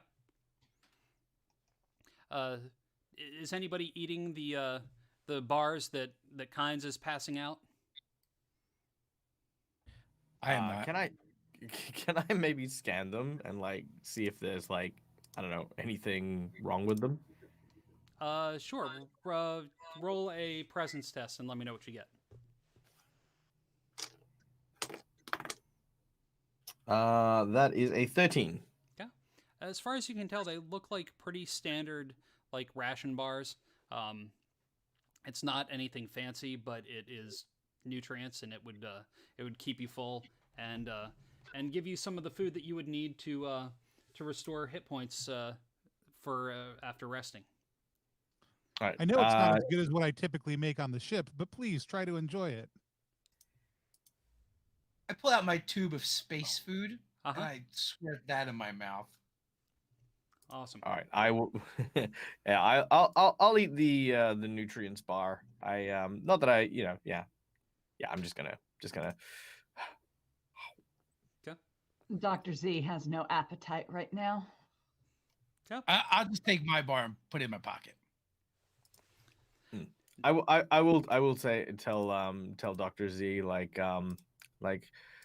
I would also try to eat something when you feel a bit better. It will of course help a great deal in your recovery. I just went through having my head cut open while I was awake. I'm gonna wait a little while to eat. Understandable. Yeah, it looks pretty shitty. Did it Dr. go Z okay? is no longer eating for two, so may not need as much sustenance to survive. All right, I take it did go okay then. Did you have any doubts? Of course it did. It went perfectly fine. I removed your unwanted passenger, and you're still alive. Though there are still nanites in your skull, still completing some repairs. The nasty little bugger ate quite large chunks of your brain. But the robot should be repairing what damages were done, and you should be feeling better soon. There was minimum expression of liquid during the process. That worm was so long, I thought your brain was gonna spin like a top when Dr. Matisse pulled it out, Doc Z. What did it look like? Like a tapeworm. But it was like 6 foot long. It was insane. Ew. Yeah, it's probably best not to think about this. I mean, I Just, don't even know how that thing fit in your head, to be honest with you. Thanks, Doc. I'm gonna try and get some water and just kind of just put it nearby just so that she's got something to drink. She Okay. kind of looks over at it and just pulls her arms into herself a little more and closes her eyes. Do you think is the group going to... So in Vast Grimm, if you sit for a while, you can regain D4 hit points. If you sleep for a full night's worth of sleep, you can regain 6 hit points. And you also regain favors. You get to reroll favors if you rest through the night. So is that something that you want to do since you're in a room with a bunch of beds? Or what would you all like to do? Vector implied that he would return after we had had plenty of time to rest. I recommend that you give your meat bodies a chance to relax. For once, I agree with the cleaner. Let us take the opportunity to rest as quickly as we can. Yeah. Might as well get some shut eye when we can. Yeah, that sounds like a great idea. Excellent. Okay. So, are you taking shifts, or are you just all going to rest? And how do you want to do that? When the emo bot needs to recharge, is it still aware, or does it shut down? It's kind of like sleep mode on a computer. So you kind of have to it either has to be woken up by either being tapped on a little bit, or have some alarm go off to awaken, or set it for an audible, hearing some sort of specific noise. You could say if noise comes within this range to wake back up. Well, I guess we should each take a 2-hour shift. Yeah. I'll take first watch. Sure you don't want to rest? I mean, it's just Yeah, look. How about this? I would much rather, Dr. Z, you just get the full rest, and I I think can do between this. I'll take first watch. you've just had brain surgery. Yep. And I've had a worm in me. So I'll This is take true. first watch. Damn, that Dr. Z's one bad bitch. You got it if you want it. And I take a bunk on the far side of the room and sleep with my Yeah. pulse rifle cradled in my arms. Yeah, Get some look, I'm sleep, not Doc. going You earned to. it. Yeah, I'm definitely not going to argue with this. Ooh, right. I will take last watch. All the watches. Is there anything that anybody wants to do on their watch? Dr. Z reaches into the backpack that she wears and pulls out a book and begins writing in it. And it is actually her log of everything they've been through. And she writes down an entry talking about what happened with the surgery, and then flips back several pages to almost the beginning of the journal, and leans back against the bed frame and begins reading the story of the day that she got infected and the people that she lost when the experimentations they were running on the worms went awry. They had been attempting to uncover more expedient ways of getting the body to reject or expel worms, and unfortunately, the casing that they had their samples in was compromised. And the first person to discover it was her husband. And she watched as he got infected and as the other laboratory assistants got infected, and she was the last one. And she reads over the journal entry and closes it and just kind of leans back against the bed frame and sort of absentmindedly reaches up and runs her fingers across her scalp where it had been opened, and just turns and she kind of stares at Kynes. There must be a great deal of security being you. What do you mean?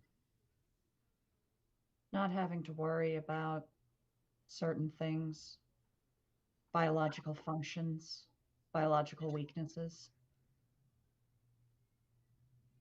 You're a very powerful thing.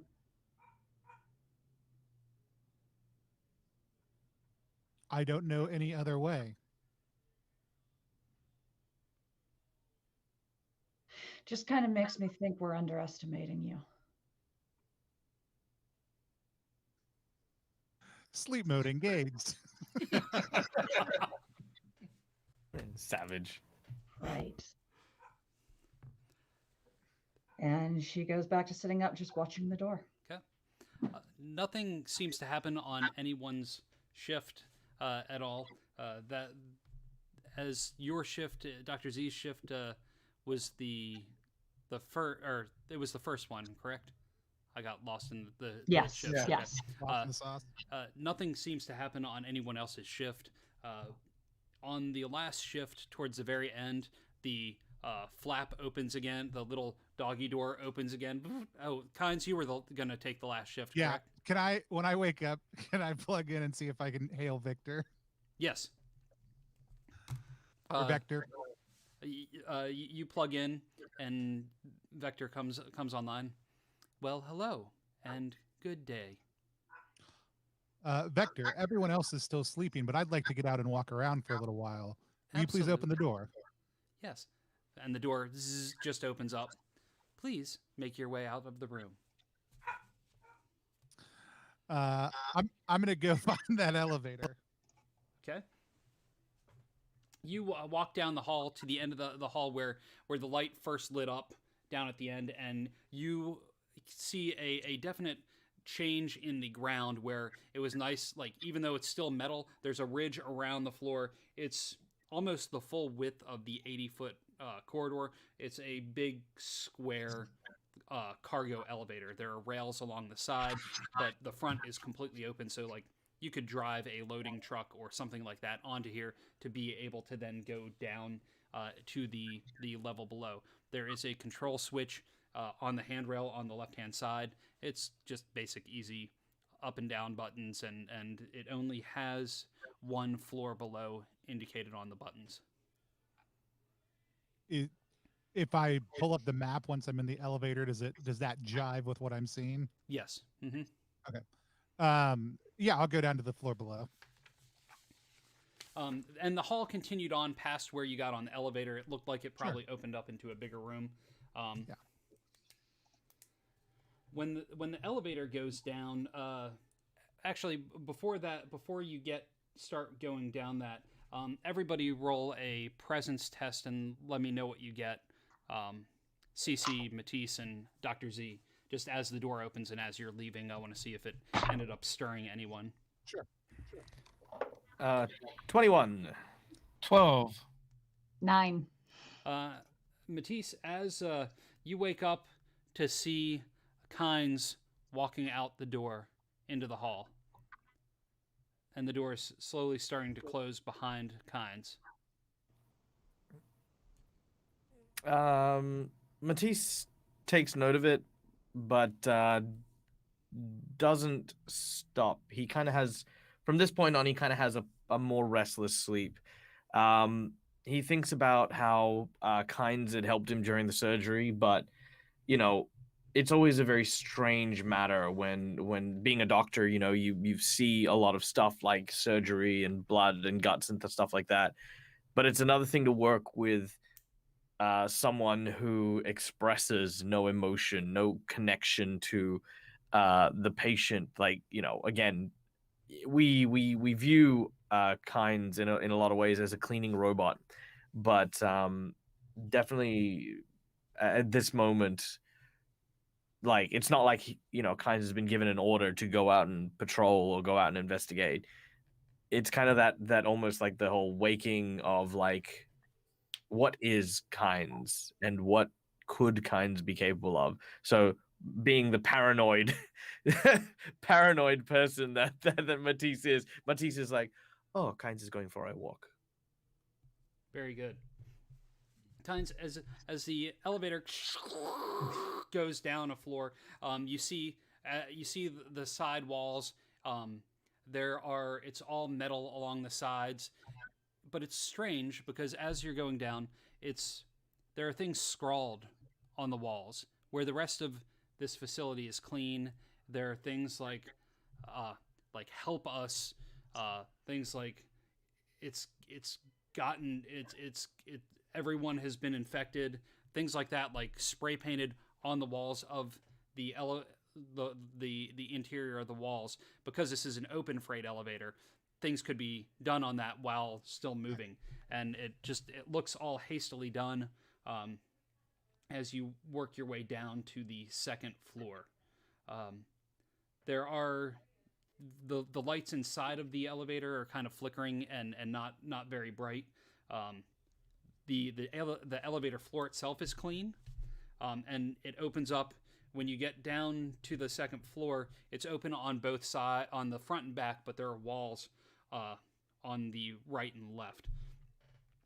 Opening ahead in the direction you were walking to the elevator originally, it opens to a massive warehouse space you can't see the far end from where you're at, but recalling from the map, it's almost like the facility is a big circle, and this is almost half of the big circle.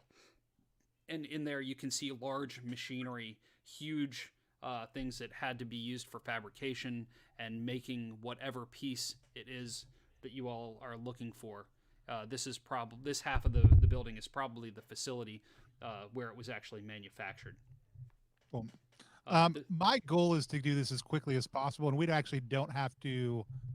Kynes' goal is to get a sense of everything that's down here, and particularly if there are monsters and potentially what other sort of biological individuals may be down here besides Vector. So my goal is actually just to sweep this place really quickly. Okay.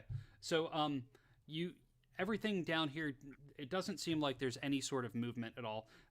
Doing a quick sweep, you see that is all like some sort of big factory area. You go along the left side, and the bottom left quadrant, there are separate rooms that are encased in a clear plexi, some sort of really thick, almost like bulletproof glass plexi, so that you can see inside. Inside the first one, it's strange. It looks like there's tanks that have some sort of blue liquid in them that are almost like large bathtubs laying down with liquid in them, and it looks like there's a lot of hoses and things going to these tanks, but you can't see what's inside of them.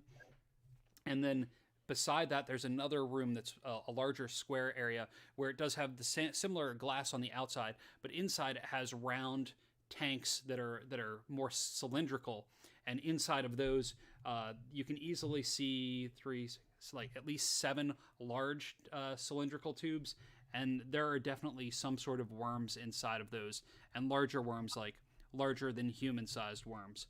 Okay. In there. So there are definitely monsters down in this area. going around on the far right-hand side, it's almost a very similar setup, except there's only one room, and that has some sort of worm creatures inside of that. And then it does not have the secondary room with the like bath-sized tanks below. Cool. Awesome. Yeah, so my goal is to whip around real quick and make it back up to the room before the end of my watch. When I get back, or maybe when I'm in the elevator, if there's a place to talk to Vector. And I don't see Vector during this time, is that correct? That is correct. Okay.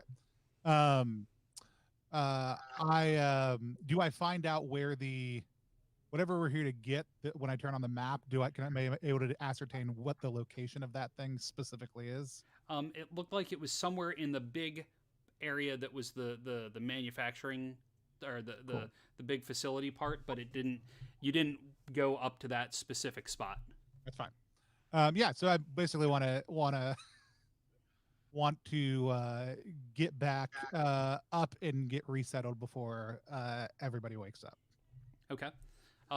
There isn't anywhere to plug in on the elevator on the way back up, but if you Sure. wanted to do that when you come back in the room, you could plug back into the wall there.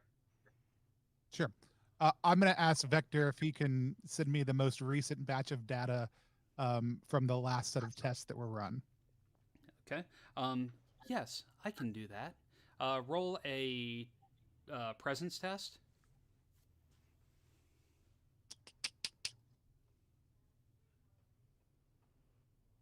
That is a nat 20 again. You Nice. realize that not only is he sending you the most recent data, but he's also sending over some other files that are trying to help you better assimilate with the rest of the bots within this facility. Sure. Make a toughness test, and because you got the natural 20 on that, you will get, instead of it being a normal toughness of 12, it'll be a toughness of 8. We'll just buff it by 4, so that you can kind of block this malware that's coming in at you. Sure. I make it by 6. Okay. Yeah, you have no problems intercepting this malware that's coming at you, and as far as you can tell, you've also been able to keep it from Vector from knowing that it did not corrupt your files. Just out of any curiosity, does any of that malware actually look helpful for communicating with the facility? Like, obviously, it would all be helpful while simultaneously taking over my brain, but is there any of it that would give me better access to just instantaneously communicating with Vector or other parts of the facility? It does not. Most of it looks like it has protocol walls to keep you from doing certain things that could harm the facility or destroy the facility or any of the other bots that are here. All right. Excellent. Yep. And then, yeah, I'm going to spend my time trying to figure out what the heck they're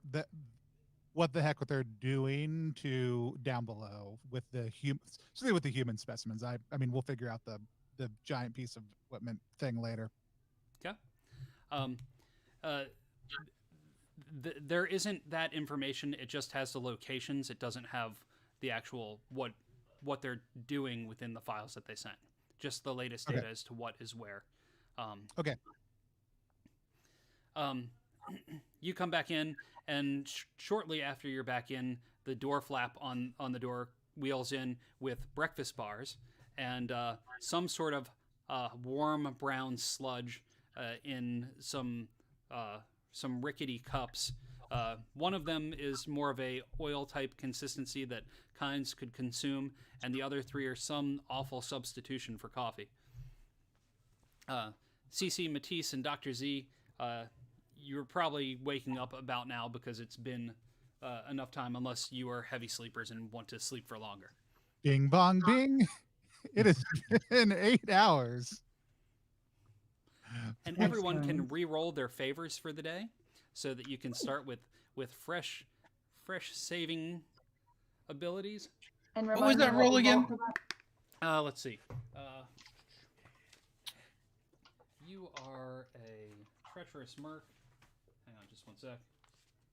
And you're also playing a character who is a treacherous merc. Uh-huh. Oh, let's see.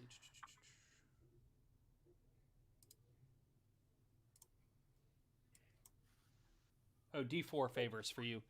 And then the Twisted Biochemist has D2. Yep. And And obviously it doesn't stack if you have them from the previous correct. day. Yep. Yep.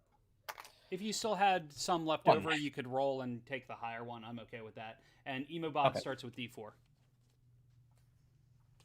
I rolled. Okay. All right. That is one favor. All right.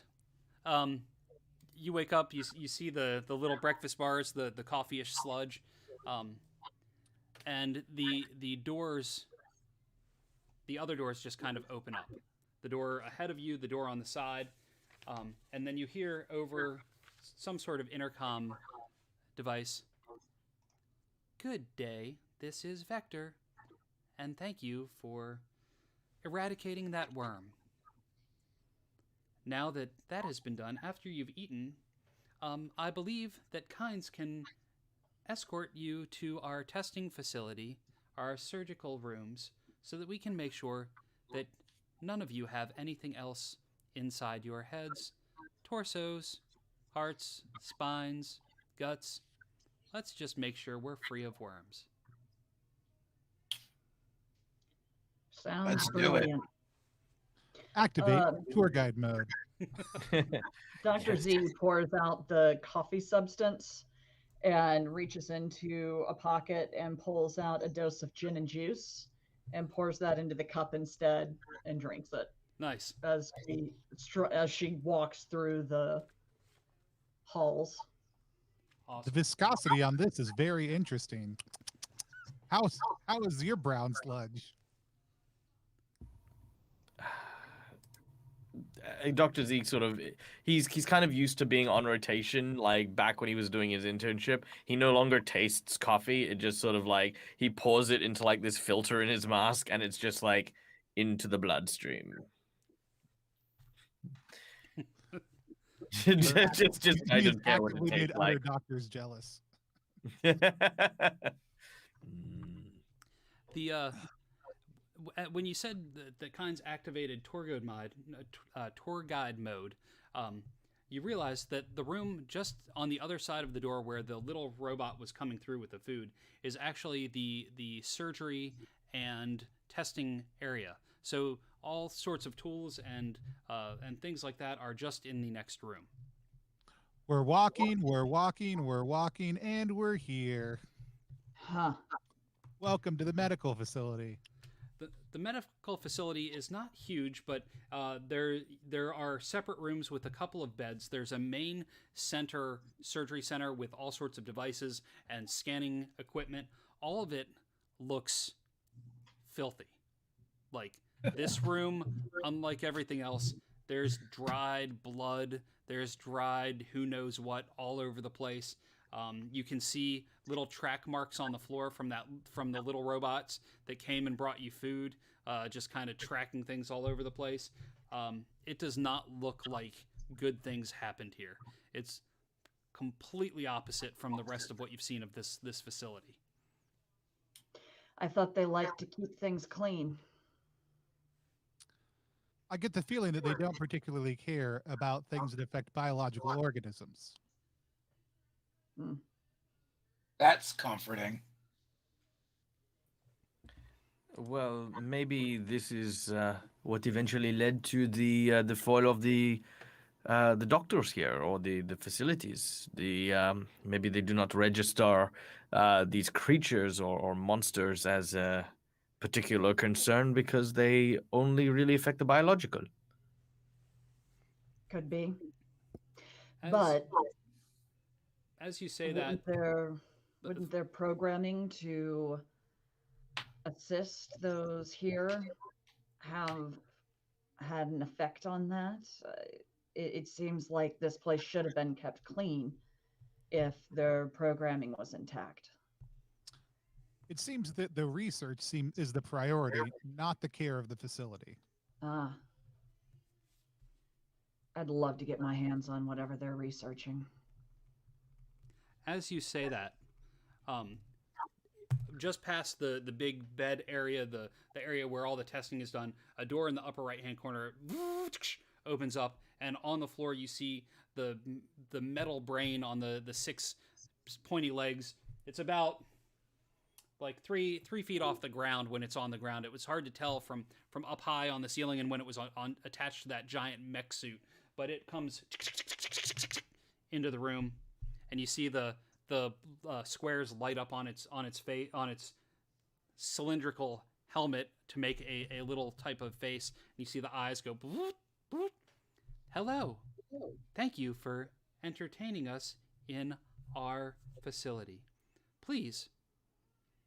And you see one kind of like spider-like mechanical leg lift up and point towards Koro and go, perhaps you will lay down on the table first. Sure. I totally lay on the table with my pulse rifle at my side. As you lay down, you see Vector go up and climb onto where there's a big console area with a bunch of buttons, and you see like this almost like umbilical cord of wire just kind of and plug into the machine. All of a sudden the room lights up with lots of pinks and blues and all sorts of lights. A dome, just an electrical dome, goes over top of you. You see scanners like going up and down and almost like a traditional like scanner bed, but you see like little lights coming through and just going up and down over you for a good like 3 or 4 minutes before it stops. As that's going on, I'd like to walk over and kind of look over Vector's shoulder and read the results of the scan. As you come over, you just see the scan going. It doesn't seem to be. It looks like it's looking for worms and anything else that might be any other sort of infections that might be there. It doesn't look as though CC has anything to report at all. And then he goes. He looks over, and like the brain in the metal that like kind of swivels on the base and says, "You are done. Now, perhaps the doctor or the surgeon should go next." Oui. I say I unfortunately cannot take off all of my belongings, but I take off my shoes and I go and sit on the the little scanner. Mm-hmm. And Doctor, why is it so unsanitary in here? sometimes we get tired of cleaning up the filth of humans. I On glanced second over thought, at maybe someone else Hines. would like to go next. That did not fill me with confidence. Please lay down. Please lay down. Oh, okay. And as you lay down, same sort of thing happens. And Dr. Z, as you're looking over, nothing out of the ordinary comes up that throws things off at all. And after a few minutes, your turn is done. And Oh, good. we know that you just had, and it like spins like 180 around to Dr. Z. I know that you have just had something removed, but to be certain that you are in the clear, would you please lay down as well? Oh, absolutely. And she walks over. That usual sort of limp to her gait is a little more pronounced right now, and she's kind of grooving on her way over there, and she lays down on the table. And you get scanned as well. After it pauses for a longer on your head than it did on CC or Matisse, but after a few minutes it's done, and Vector's like, "Okay, you are all clear. Now, Right. would you like to leave this planet?"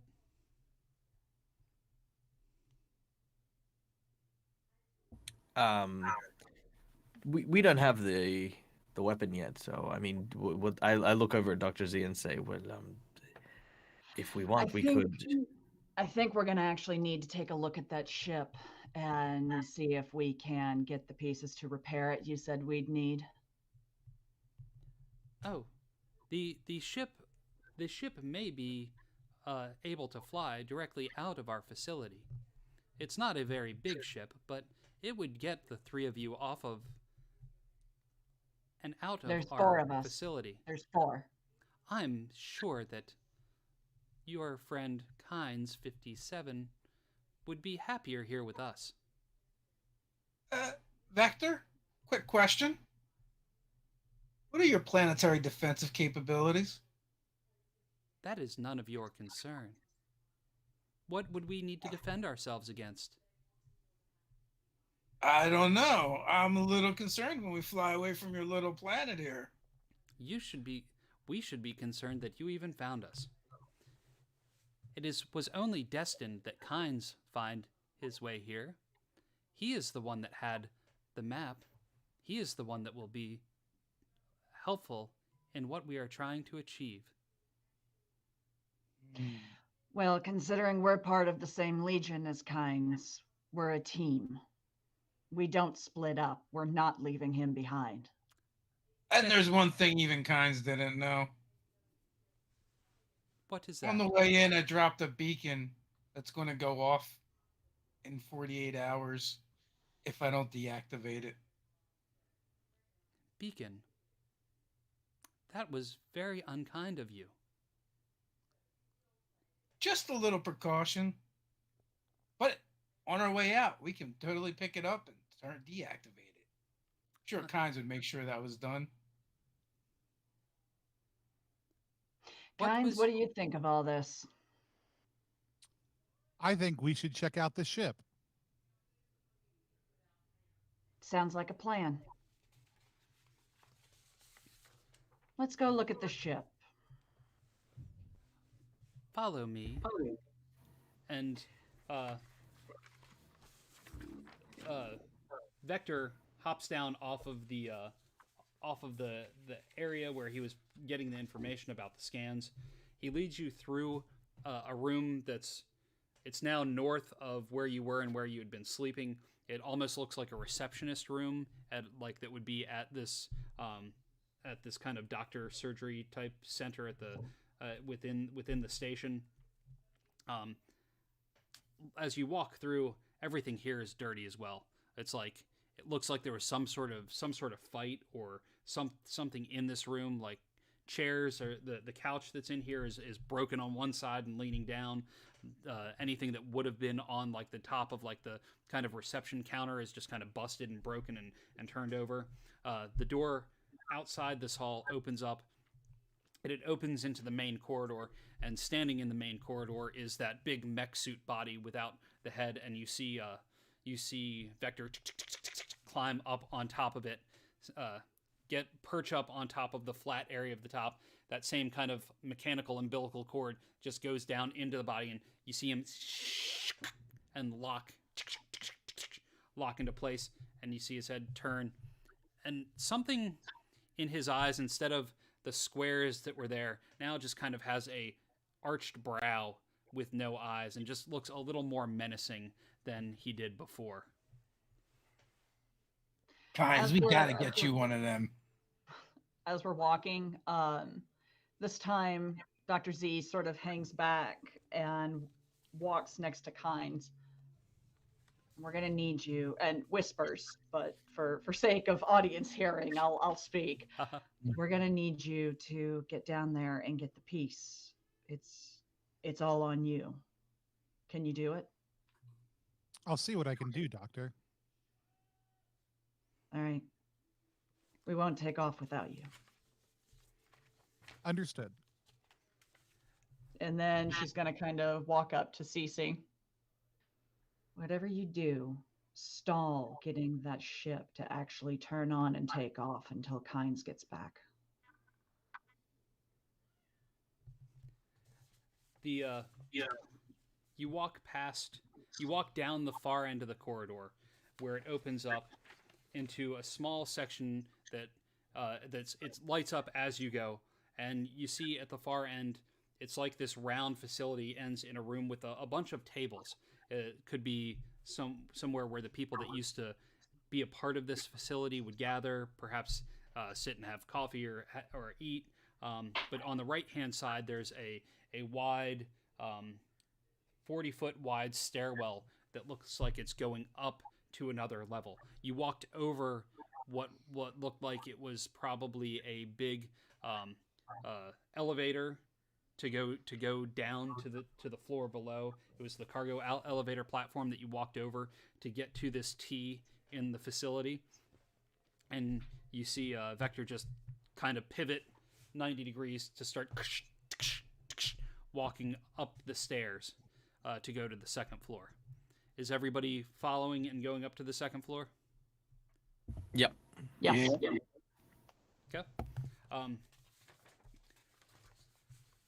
You work your way up to the second floor where it ends on a landing, and it overlooks down below where you can see all those tables that were down there, and that area that was down on that lower level. So it just kind of overlooks it. It's strange because the walls up here, it's almost as though like inside the walls is plant life growing in like maybe a 2-foot thick. It looks almost like there's 2 feet of depth around the entire surrounding of this area. It's like they let something grow on this planet that is just contained within this facility.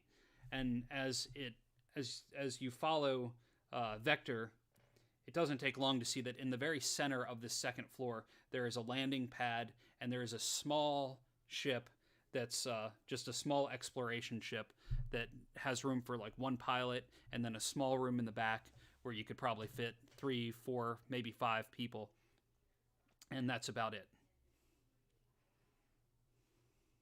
Do we, from any of the information that I already have, do we have a sense of how big the item we're trying to get off this planet is? Yes, because you have the blueprint schematics of it. Right. It would probably be like about the size of like an AC unit, like a outdoor house AC unit. So like, like 3.5 feet wide, maybe. So we're not looking for the barrel of this giant planet killer that's, a mile long. We're looking for the one of the conductors for the internals of it or whatever. Yes. Okay, cool. I was just making sure that there wasn't a discordance here as far as any of that goes.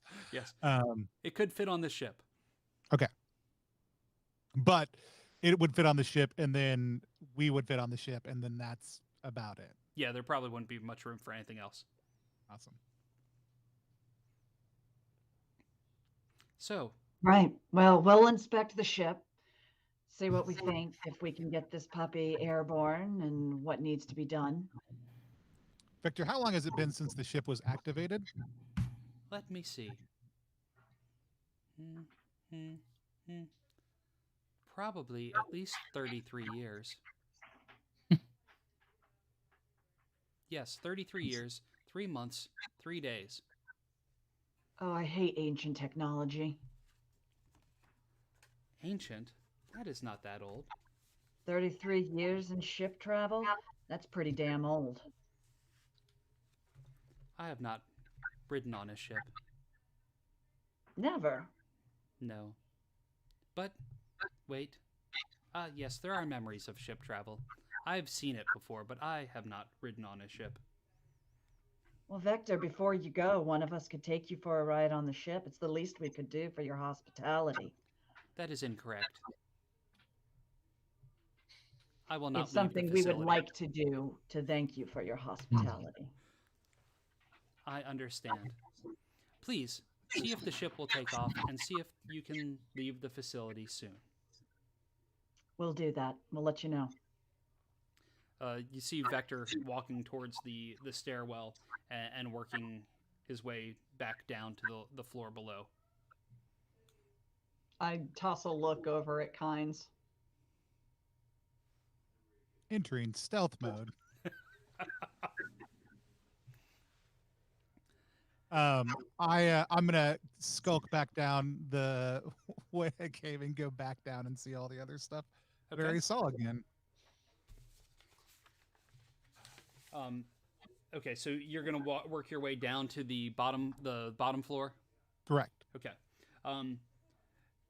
As you get down to the first floor, the cargo elevator is currently going down to the second floor. So Sure. that is probably where Vector was going. So you have to wait a couple of minutes for the cargo elevator to come back up before you can take it down. While he is doing that, what is Matisse, CC, and Dr. Z doing? I want to check out the ship and see if it seems flight worthy, and run any kind of diagnostics I can. Okay. Roll a presence test to look it all over. All right. Back behind the wheel again. Yes, I am. Oh no. That is a well, I think at most it is going to be a 7 or 8. Yeah. Nice. I mean, you do have favor. I'm going to use a favor to reduce it by 4 to bring it to the 12, right? Okay. Yep. All right. That you look around. The ship doesn't seem to be in bad shape. It just seems like it needs a little bit of tuning up to get it where it will probably fly off of here pretty easily. There is one thing that you notice though, as you're giving it a thorough look over, because we're going to assume that Kynes is gone for a little chunk of time. There is something that's attached underneath the bottom of the ship that looks like it could be a detonator device of some sort. Oh, well, we're going to remove that. Yep, definitely was not expecting that. Yeah, we want to try and remove it.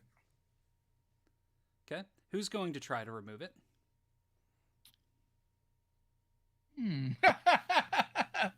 I will absolutely try and remove it. I've been drinking. I shouldn't do anything.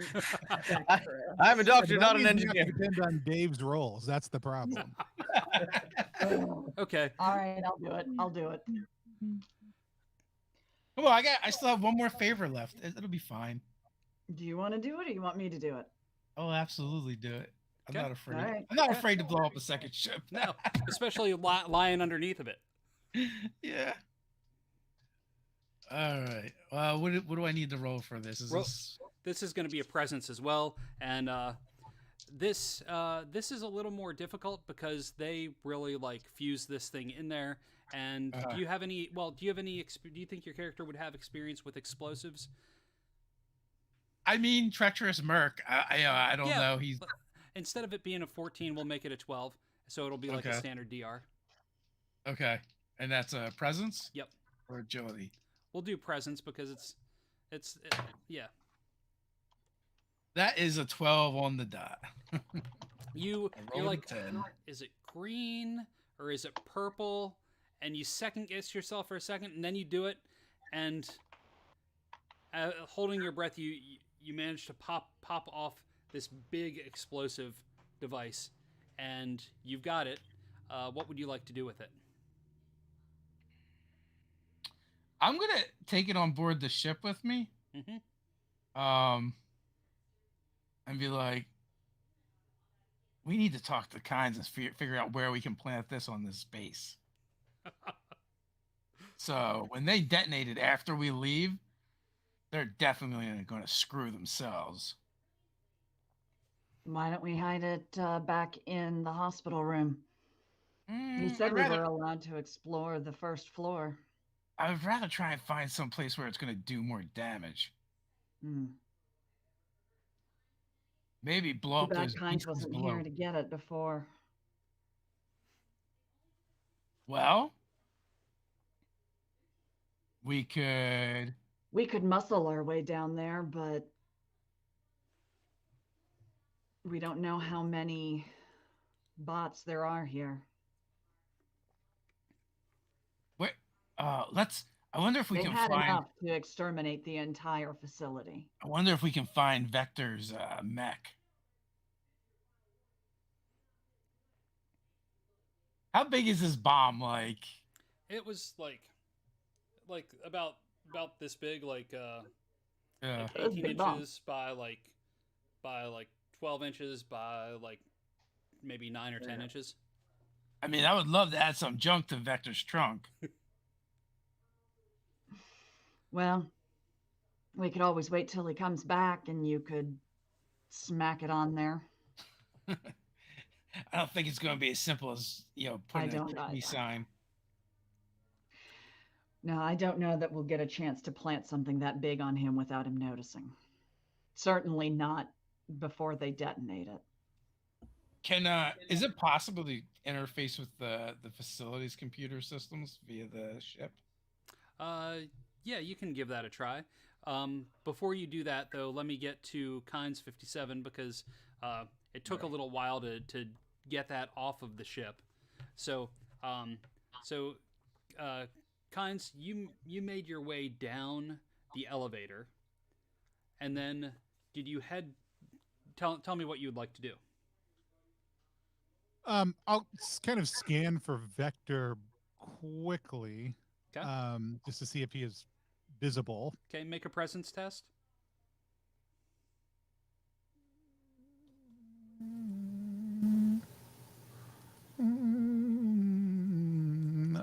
That is a 10. Okay. You do not see Vector anywhere. I'm going to start making my way towards where the map shows me the item is. Okay. You work your way over there. You see like big pieces of machinery, big presses, all like crushing presses, not like printing presses. You see lots of like barrels and crates filled with lots of different pieces of metal. Now all of a sudden you see lots of little tiny bots moving around like mice or rats down here below, scurrying around, sweeping things up, cleaning things. But you work your way over to... Does it seem like this equipment is active then? It isn't. No, it is not currently active. Okay. But it looks like it has been used recently. So it's not like it's been like the upstairs that hasn't been used. It's not been dormant for 33 years, 3 months, and 3 days. Right, exactly, yep. So you move forward to like the center area, and you see like the biggest parts of machinery where the piece that you're looking for, it looks like it's almost like it has pieces on either side that they were trying to connect it to, or that were kind of holding it in place. And just beyond that, even though it's dark in here, you see the furrowed, pixelated brow of Vector kind of light up in a what was normally like a green color on his screen, light up in a red color, and a straight blink, blink, blink, blink, blink line go across his face. Hello, Kynes. Hello, Vector.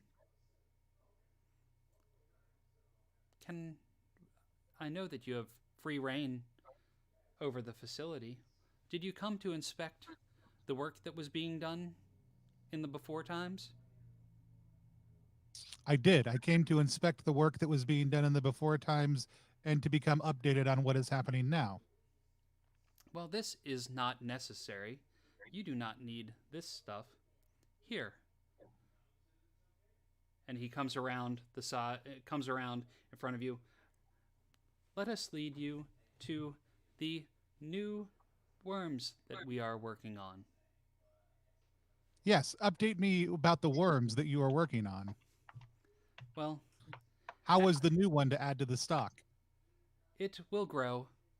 It will take time, but we put it in a body so that it has nourishment and it can grow for quite some time. As you should have known from the latest files that you downloaded, we do not want the technology that was here to get out to the rest of humanity. Humanity does not care for us.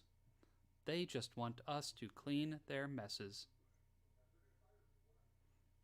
And he leads you back to the area where there were the two rooms that were kind of clear plexi.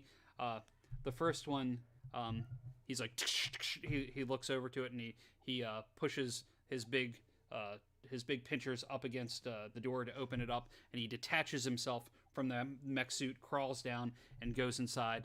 In here, as you enter in, you notice that there are the tubs that are kind of laying down on the ground have people submerged in this kind of thick, almost blue puddingish liquid. And you can see monitors that are now attached to them that light up as Vector comes in, and you can see their bodies and see where there's worms inside of them, and you can see how it's strange, but looking at them, the 6 worms that you're familiar with that everyone has known, it looks like they're mutated or slightly different. We've been working to make worms that are even more resistant to what humanity is trying to destroy them with. But don't the worms make messes also? Yes, but then the worms will not have anything to eat on once people are gone, and they will shrivel and die.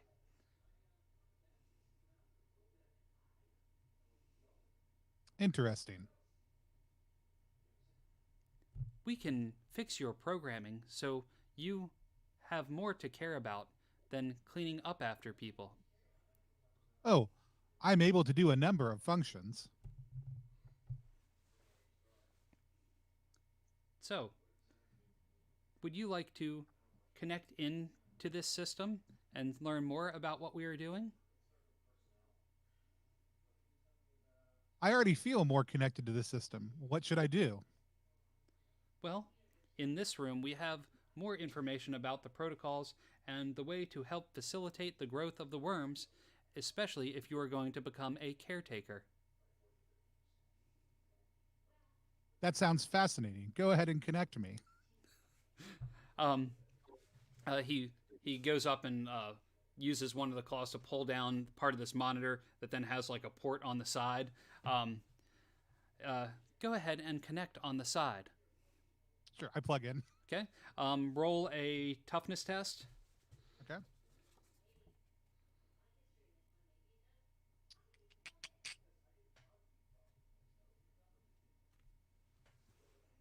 That's a 21.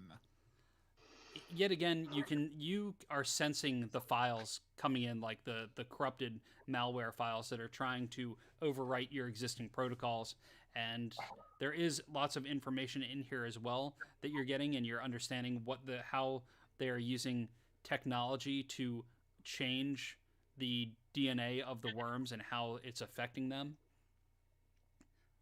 But it's also, there's a lot of information in there trying to get you to learn how to become one of the caretakers that stays on Archon and takes care of the hosts that they have incubating in these tubs. Is Vector the only other caretaker, or are those little bots caretakers also? Vector is the only true caretaker. And Okay.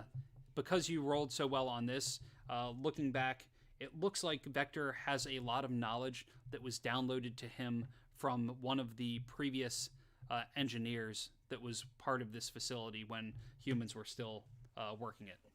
Okay. So because he's got a biological component in him. Cool. Vector, there is something wrong with the program. What is wrong with the program? I don't know. Can you check to make sure the port's fully engaged? And he comes over and tries to inspect it, like. Sure. That's great. When he does that, I'm going to go ahead and activate Electric Axe. Excellent. Okay. So you are going to spend a neuromancy point. You're going to roll your presence test to see if you bring this tribute to life. It's true. Good news is I don't suck at presence anymore. Oh, good. When you leveled up, did that get better? I'm just flat right now. I rolled a 15. Okay, you succeeded on the presence test to activate it. All of a sudden, Vector sees this giant electric axe come out of your hand as you activated that tribute. I mean, my hope is basically to have it pointed right at his head as it activates. However, if I need to make a roll for that separately, either way, I'm totally fine with that. Well, he is right in front of you, so yeah, make a roll just to make sure it happens. Make sure there isn't something horrible. It's just going to be a DR10 for that, and it can be. Do you want more of a subterfuge roll, or do you want an attack roll? I think this would be more of a dexterity, just because it's because you're just like aiming it as you're like. Right. That's going to be a dirty 20. Dirty 20 hits. Go ahead and you can. Well, let's see. Go ahead and roll damage just because of his armor. Yeah.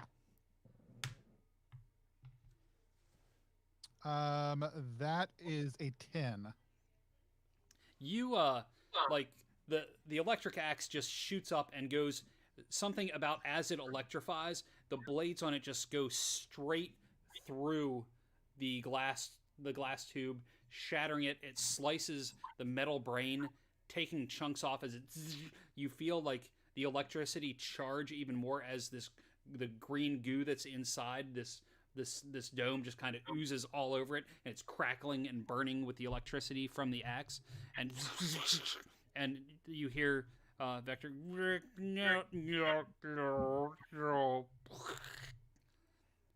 and then it just Vector just crumples to the ground, and does not move.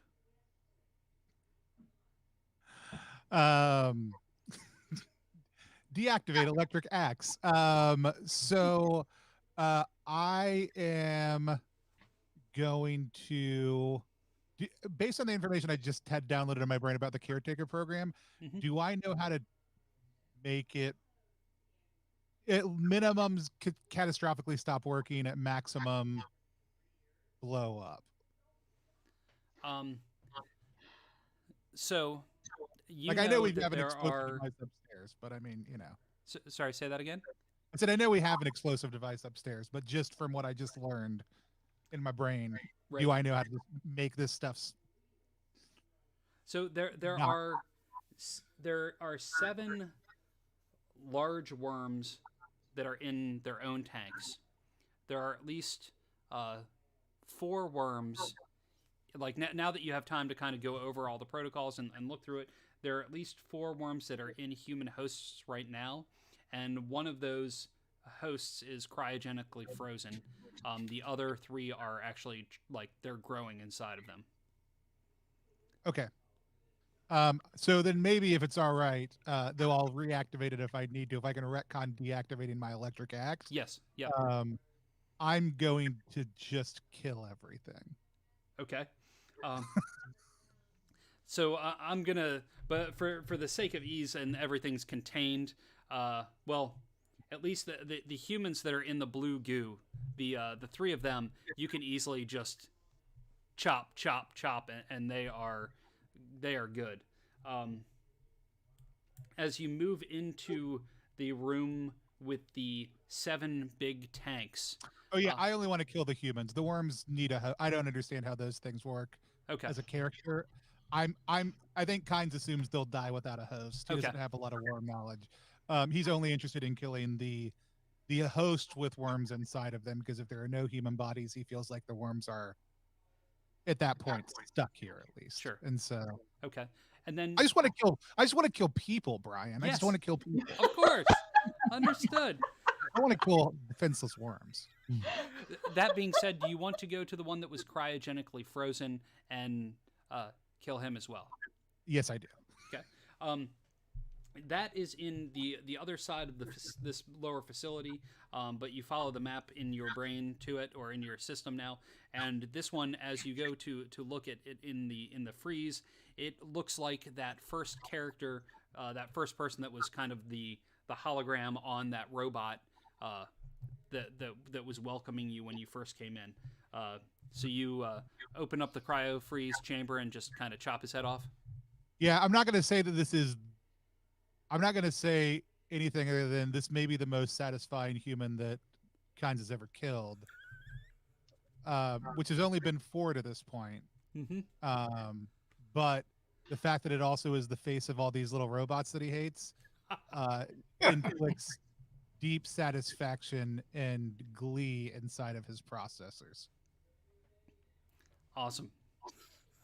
You managed to easily kill that guy as well.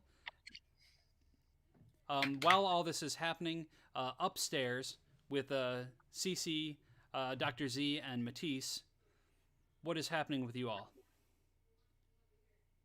It's been taking a while. Where's Kynes? Yeah, Kynes has been gone a long time. I don't know. Matisse has run throughout the ship, and he just has like just this collection of baubles that he's just huddling. Most of, it does some of it looks like it may have been attached to the ship, but he's just got it. He says, I think that perhaps when we said that we should wait until he returns, we perhaps did not also consider that we are also sitting ducks here. Well, I mean, I'm we are sick of it. sitting Let's here go with this explore. bomb in my lap. You want to go exploring? Yeah. That's not what I meant. I more meant we should leave. I mean, yes, Captain. Right away, Captain. No. Any objections, Cece? No, I agree. I still need a good place to stick this bomb. Well, bring it with. Maybe we'll find something. So I'm gonna slap it on top of my hover plate. Mhm. That kind of wanders off on its own. Uh-huh. And every once in a while, when I notice it wandering, I kick it, and then it gets it back on track. Very good. So where would you like to explore? You have this upper area that has the landing pad. There are walls that kind of go around in like a U surrounding it. Okay. There's also the downstairs areas that you have not explored. And then there's a room off to it looks like there's a large room off to the right-hand side. Let's check out that right-hand side room first, then we'll head to the elevator and head downstairs. What do you guys think? Yeah, I think is there anything like where we're at is like so it's like a landing pad. Does it look like there's like a cargo area? No, this looks more like the upstairs, aside from the landing pad where like a small ship could land. The rest of the upstairs looks like it is more kind of like business area almost. Because the way the cargo probably would have come in here would have probably come in that main archway that you first came in, and then like go down on the freight elevator going down that way. Cool. Then we'll follow Captain Dr. Z's lead. Okay. And actually the walls in here, they look a little bit nicer, even though they're similar metal to what was downstairs on the walls. It has like a kind of darker tint to it, and it looks like it's a little bit smoother. Though this area hasn't been cleaned at all, it just kind of has stayed the way it has for however long. In the large room off to the right, there are two double doors that slide open when you come up to them. Looks like this is some giant conference room sort of area. There's there's large tables that kind of branch out almost like a T. There's 3 of those with nice seats that look very comfortable in here. It looks like this could have been a place to discuss whatever research was going on in this facility to a slightly larger group. Is there any sort of comm system in this room? When you look around, yes, there is. There's a comm that can work directly into the rest of the station, and then it also looks like in the main like center of the room, it looks like there's communication there to be able to project to this larger room as well. I want to go over to the smaller one and activate it and call Vector. Come in, Vector. You do not get any sort of response. Kynes, you hear over I hear what's that? You hear over the intercom. You hear Dr. Z calling for Vector. With any of the new protocols that I have now, am I able to figure out how to access the audio system? Yes, you could go up to pretty much any wall and Sure. where there's a doorway close by, and know the panel to move down to connect in. Dr. Z, can I help you? Actually, I was looking for you. Do you know where Vector is? He is indisposed right now. I don't think Vector will be a problem any longer. I'll be returning with the device momentarily. Ah, excellent. We'll be waiting for you at the ship. I'll see And you I there. turn to the guys. Okay. Huh. So much for exploring. Is anyone Oh, else we should slightly tell. terrified at the fact that he seems to have implied that he may have possibly killed all the things in this facility? At least Vector. I mean, Kynes is very efficient when it comes to cleaning. I mean, except for the glitter. That part is not me. I'm going to go wait by the elevator with the bomb. All right. Okay. So You you're going to go wanna downstairs take a to where. moment, Doc, and explore the first floor? Okay, yeah, I guess. Let's go. Let's have some fun. So Uh, so you're working And your way we're down the gonna go stairs. downstairs, and while we wait for Kind to reach the floor, we're gonna explore a little bit. Okay. As you're exploring around, coming down the stairs, the main area at the far end was a bunch of tables. It looks like there's like a cafeteria style kind of area with a small a couple of stove tops and things like that. It looks like it hasn't been used in quite some time. It actually looks like whatever was on there stayed on there for quite some time, grew mold, deteriorated. It's everything in that area is kind of stained and a little bit nasty. There's a couple of So refrigerators. it looks like no one ever cleaned up from the last meal that was prepared there. Yes. Got it. Yep. Okay. There's a couple of refrigerators if anybody wants to look in those in that area. Oh my god. I'll give you a credit if you look. I don't actually. I have will the credit, so absolutely. don't bother. As soon as the mention of credit, I immediately go to the fridge. As you open the fridge, like this kind of bubbling pinkish goo like oozes out of the fridge, and it just kind of it looks like it's spilling towards you. I close the fridge. Okay. As you shut it, you hear like you see the door shut, and you hear and like almost like a hiss as the ooze is getting like pinched off, with some of it still in the fridge and some of it seeping and easing slightly towards you. What is that? So I'm basically just slamming this fridge door, trying to get it shut, like just over and over and over again.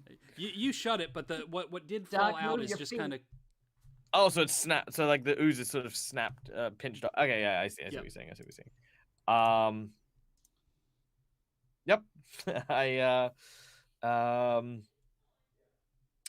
I'll step away. Well, I mean, what is the pinched off bit doing? Is it like still creeping towards me? Yes, it's still kind of moving towards you, and like as you step back, it continues to.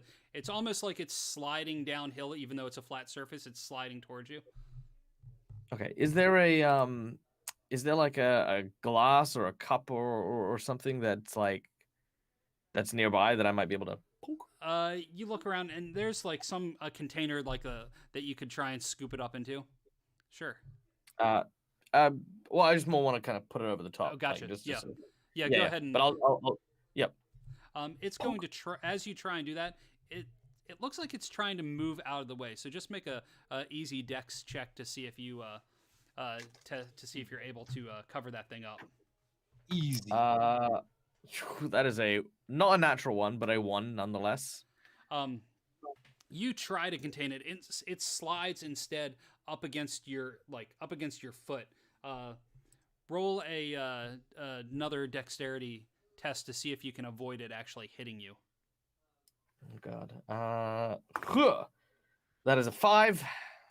And as Right in that the hole. happens, you feel your foot getting stuck, and it's also your foot is getting warm. Something about this goo is heating up some sort of chemical reaction with your armor, and it's starting to heat your foot up as it goes. I immediately take off my shoe, and it now belongs to the ooze. You're less and less hermetically sealed all the time. Yeah, well, it's being eaten now, so I mean, Is it eating the shoe? Yes, it's starting. The shoe is starting to like slowly disintegrate, and it's starting to become part of this pink goo. I did tell you I don't have credits. you owe me a shoe. and then kind of hop back into the hallway, like trying not to step on that, just using the toe to touch the ground. I mean, actually, you know what? No, I'd probably walk. It's clean, right? It's down there. Down just probably. Yeah. The kitchen area is not. The main hallway Oh is. yeah. I'll hop back into the hallway and then start walking again. As you hop your way into the hallway, I want to study the ooze for a minute. What's that? I want to study the ooze for a minute. Okay. Does it exhibit properties of anything similar to anything I've seen before during experimentations? Roll a presence test, and we'll see if you know anything about this ooze. 12. You've seen something like this before, where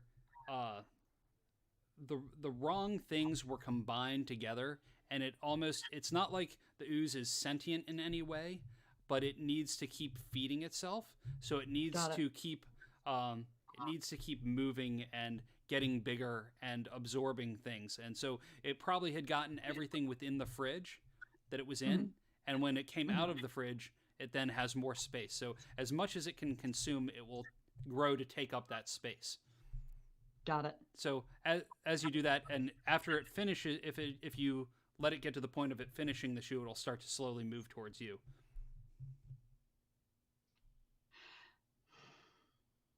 Okay, I'll back away. And I mean, this is basically like is there any other like canned food or anything like that still in the kitchen? Sure. Going through like the kind of cabinets that are there while it's consuming the shoe, there are some sort of canned things. It's hard to tell exactly what the labels are, because they're kind of worn and eroded away. But there's some larger there's industrial size cans, because this was a cafeteria to feed like large chunks, like a big science and an engineering facility. So yes, there's lots there. Okay. Right. I'm going to grab a couple of those just in case, some of the large ones. Uh-huh. And head back out. Is there any other rooms to explore down here? There are a lot of rooms to explore, but as you're doing that, I'm going to guess that Kynes, did you just go grab the part and then work your way to the elevator, or was there anything else that you were doing down below? Now, unless any information I got implies that I think there's something very helpful for us down here, I am just getting the part and heading out. Okay, nothing on the map, no. So as Dr. Z, as you have the cans of food coming out around the corner, you hear the elevator from below working its way up. Sounds like our cue. Sorry about your shoe. With that being said, Kynes, you come up, you see them standing there, you see CC, Dr. Z, and Matisse. Did you find it? I did. Oh, yes. Excellent. Is there anything else down there worth investigating? Like Heinz probably has like blue liquid and like mixes of blue and purple and red on him. Uh-huh. Nothing that I think would be a good idea for you to be exposed to. Right. All right, then. Let's head on out of here. Excellent. So when Heinz comes up, did he ever tell us about the bounty he found? Not that I know. Well, of. you were on the operating table at the time. Yeah. I was wondering if he at any point told us about that. Nah, he just kind of put it in his pocket. Okay. For now. But Heinz, when you come up out of the elevator, I'm like, hey, do you know the best place to put this? I can find a location for it if we have a few moments. Sure. You know, they're going to blow up our ship on the way out. That seems counterproductive. Yeah, especially with us being on it. I'm not a fan. Yes, give me a moment. And I'll swap out the item that I just brought up for the explosive device. And the item that you just brought up, you were able to find kind of like a big, like, kind of rolling dolly to be able to put it on, because it is a fairly large piece. I figured, yeah. After going through your map protocol, you realize that there is another level down below that does not go by the freight elevator, but if you were to go down a hatch that was in the area with all the machinery, you could go down that hatch and connect it to where the main core of this plant is, to try and set off some sort of chain reaction to blow the whole thing up if you wanted to. That sounds good. I'll do that. Yeah. And you also, through the protocols, you realize what the actual what you would need to set it off, and you would need to be tied. Well, before you go down there, you would need to actually be tied into the system to be able to activate it, because Vector was going to be in here in the facility detonating it from below. It's not like a timed detonator; it's a triggered one.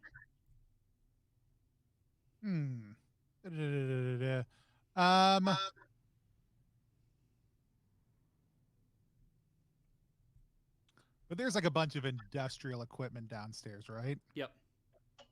Do I think I could set up something that would just make this thing go boom after like 10 minutes?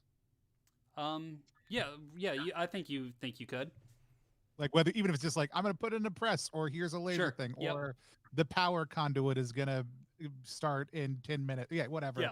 Yeah, absolutely. Then I'll go rig it that way, just to make the boom happen, even if it doesn't necessarily start a chain reaction. Okay.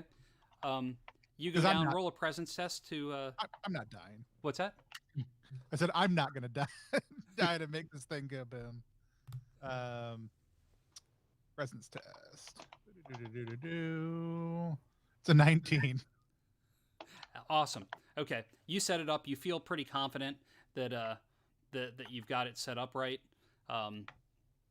You make your way back up, and then does everyone take the big piece of machinery, get it on the ship, and try and fly off of this rock? Mm-hmm. Okay. Yeah, I think that's the idea. Oh yeah. Awesome. I guess the last thing before leaving this planetoid is if CC's piloting off, to try and see if you can get this ship off the ground before the that explosive blows up. I'm going to be ready to assist if he rolls like he usually does. So that's a 15 on the die, and I have a plus 4, I believe. I actually have a good bonus to this too. Yes. So that's a 19. So this ship, like, it turns over real easy. You're able to get up out of there. You realize you have all the settings set up for it to open up, the dome to open up above in this facility. And as you're starting to fly off out of there, getting up into the atmosphere, you can see things starting to blow up below as the explosive that you had pulled off the ship and that Kynes had set up in this facility starting to have a chain reaction within the metal mountain that the facility was in. And that seems like a good stopping point for tonight. Ooh. Yeah, it does. Sweet. Oh my gosh, I didn't even realize what time it was. I know. Yeah, that flew by so quick. Yeah. Well, thank you all so much for playing. For everybody that is at home or wherever you are watching, thanks for watching episode 2. We will be back in 2 weeks with episode 3. let's see. If you enjoyed today's episode, be sure to like, subscribe, and follow Infinite Black wherever you like to tap into the network. There's not a whole lot of Vast Grimm news right now. You can next week we will be back with a network chatter where I will be talking with Dave and some other folks from Nerdarchy about being guest writers for the Volatile Verse. And then Vast Grimm is available as a PDF both on itch and drive-through, and physical copies can be pre-ordered on GameFound or vastgrimm.com. And then if you all want to have any closing outs, you can say where people can find you. We'll start with you, Michael.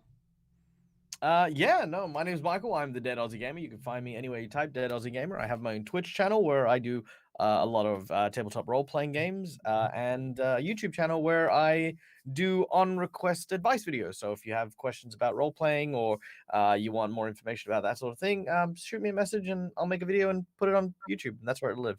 But yeah. Can I also say I was super chuffed that I got to perform brain surgery today. Like, I did not see that coming at all. I was so excited because growing up, I was so into house and stuff like that. So I was like, oh my god, I get to brain science. At least TV brain science, not real brain science. Only a real friend will let you open up their skull and play with their brain. No kidding. Like, we're buddies for life now. We Yes. are, yeah. It's an unshook bond. So Yeah, if I it'd be really funny too is if I get a worm and then Dr. Z's like, "Don't worry, I'll save you." I'm like, "No, thanks." No, I'm dead. I'd rather die. You will sit down and I will cut you open. Yeah. I love that. And Katie, do you want to tell people where they can find you?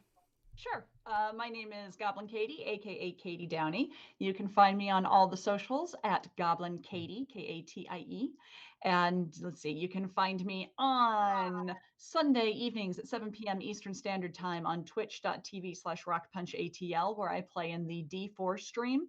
You can also find it on twitch.tv/DND. And that is at 7 p.m. Eastern Standard Time on Sundays. It's a 5th edition campaign. You can catch me on Thursdays at 8:30 p.m. on twitch.tv/mini-terrain-domain, where I play Rolo on the Dawnbringers. And you can catch me on my Twitch channel at Goblinkatie on Twitch, just randomly playing games. And then on Sunday mornings at 11 a.m., I play Final Fantasy XIV every week with the wonderful D&D Jordan Lee. This Sunday, however, I will not be playing on that, as at 10 a.m. Eastern Standard Time on twitch.tv/rockpunchatl, I am going to be DMing a musical D&D game. We have our Extra Life campaign is running, and we are going to have incentives for donations that will affect the game.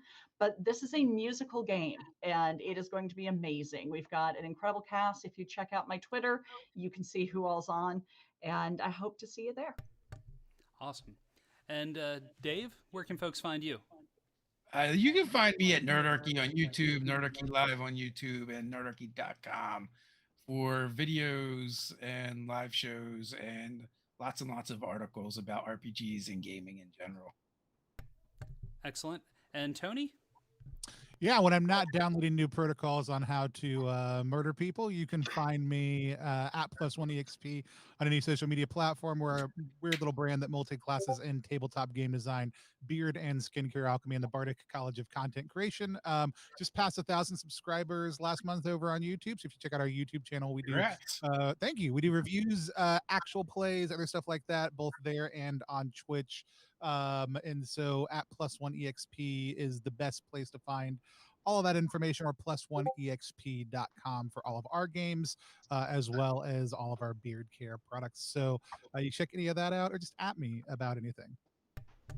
Awesome. Well, for everybody that tuned in, thank you so much for watching, and we look forward to seeing you in 2 weeks for the next chapter. Good night, everybody.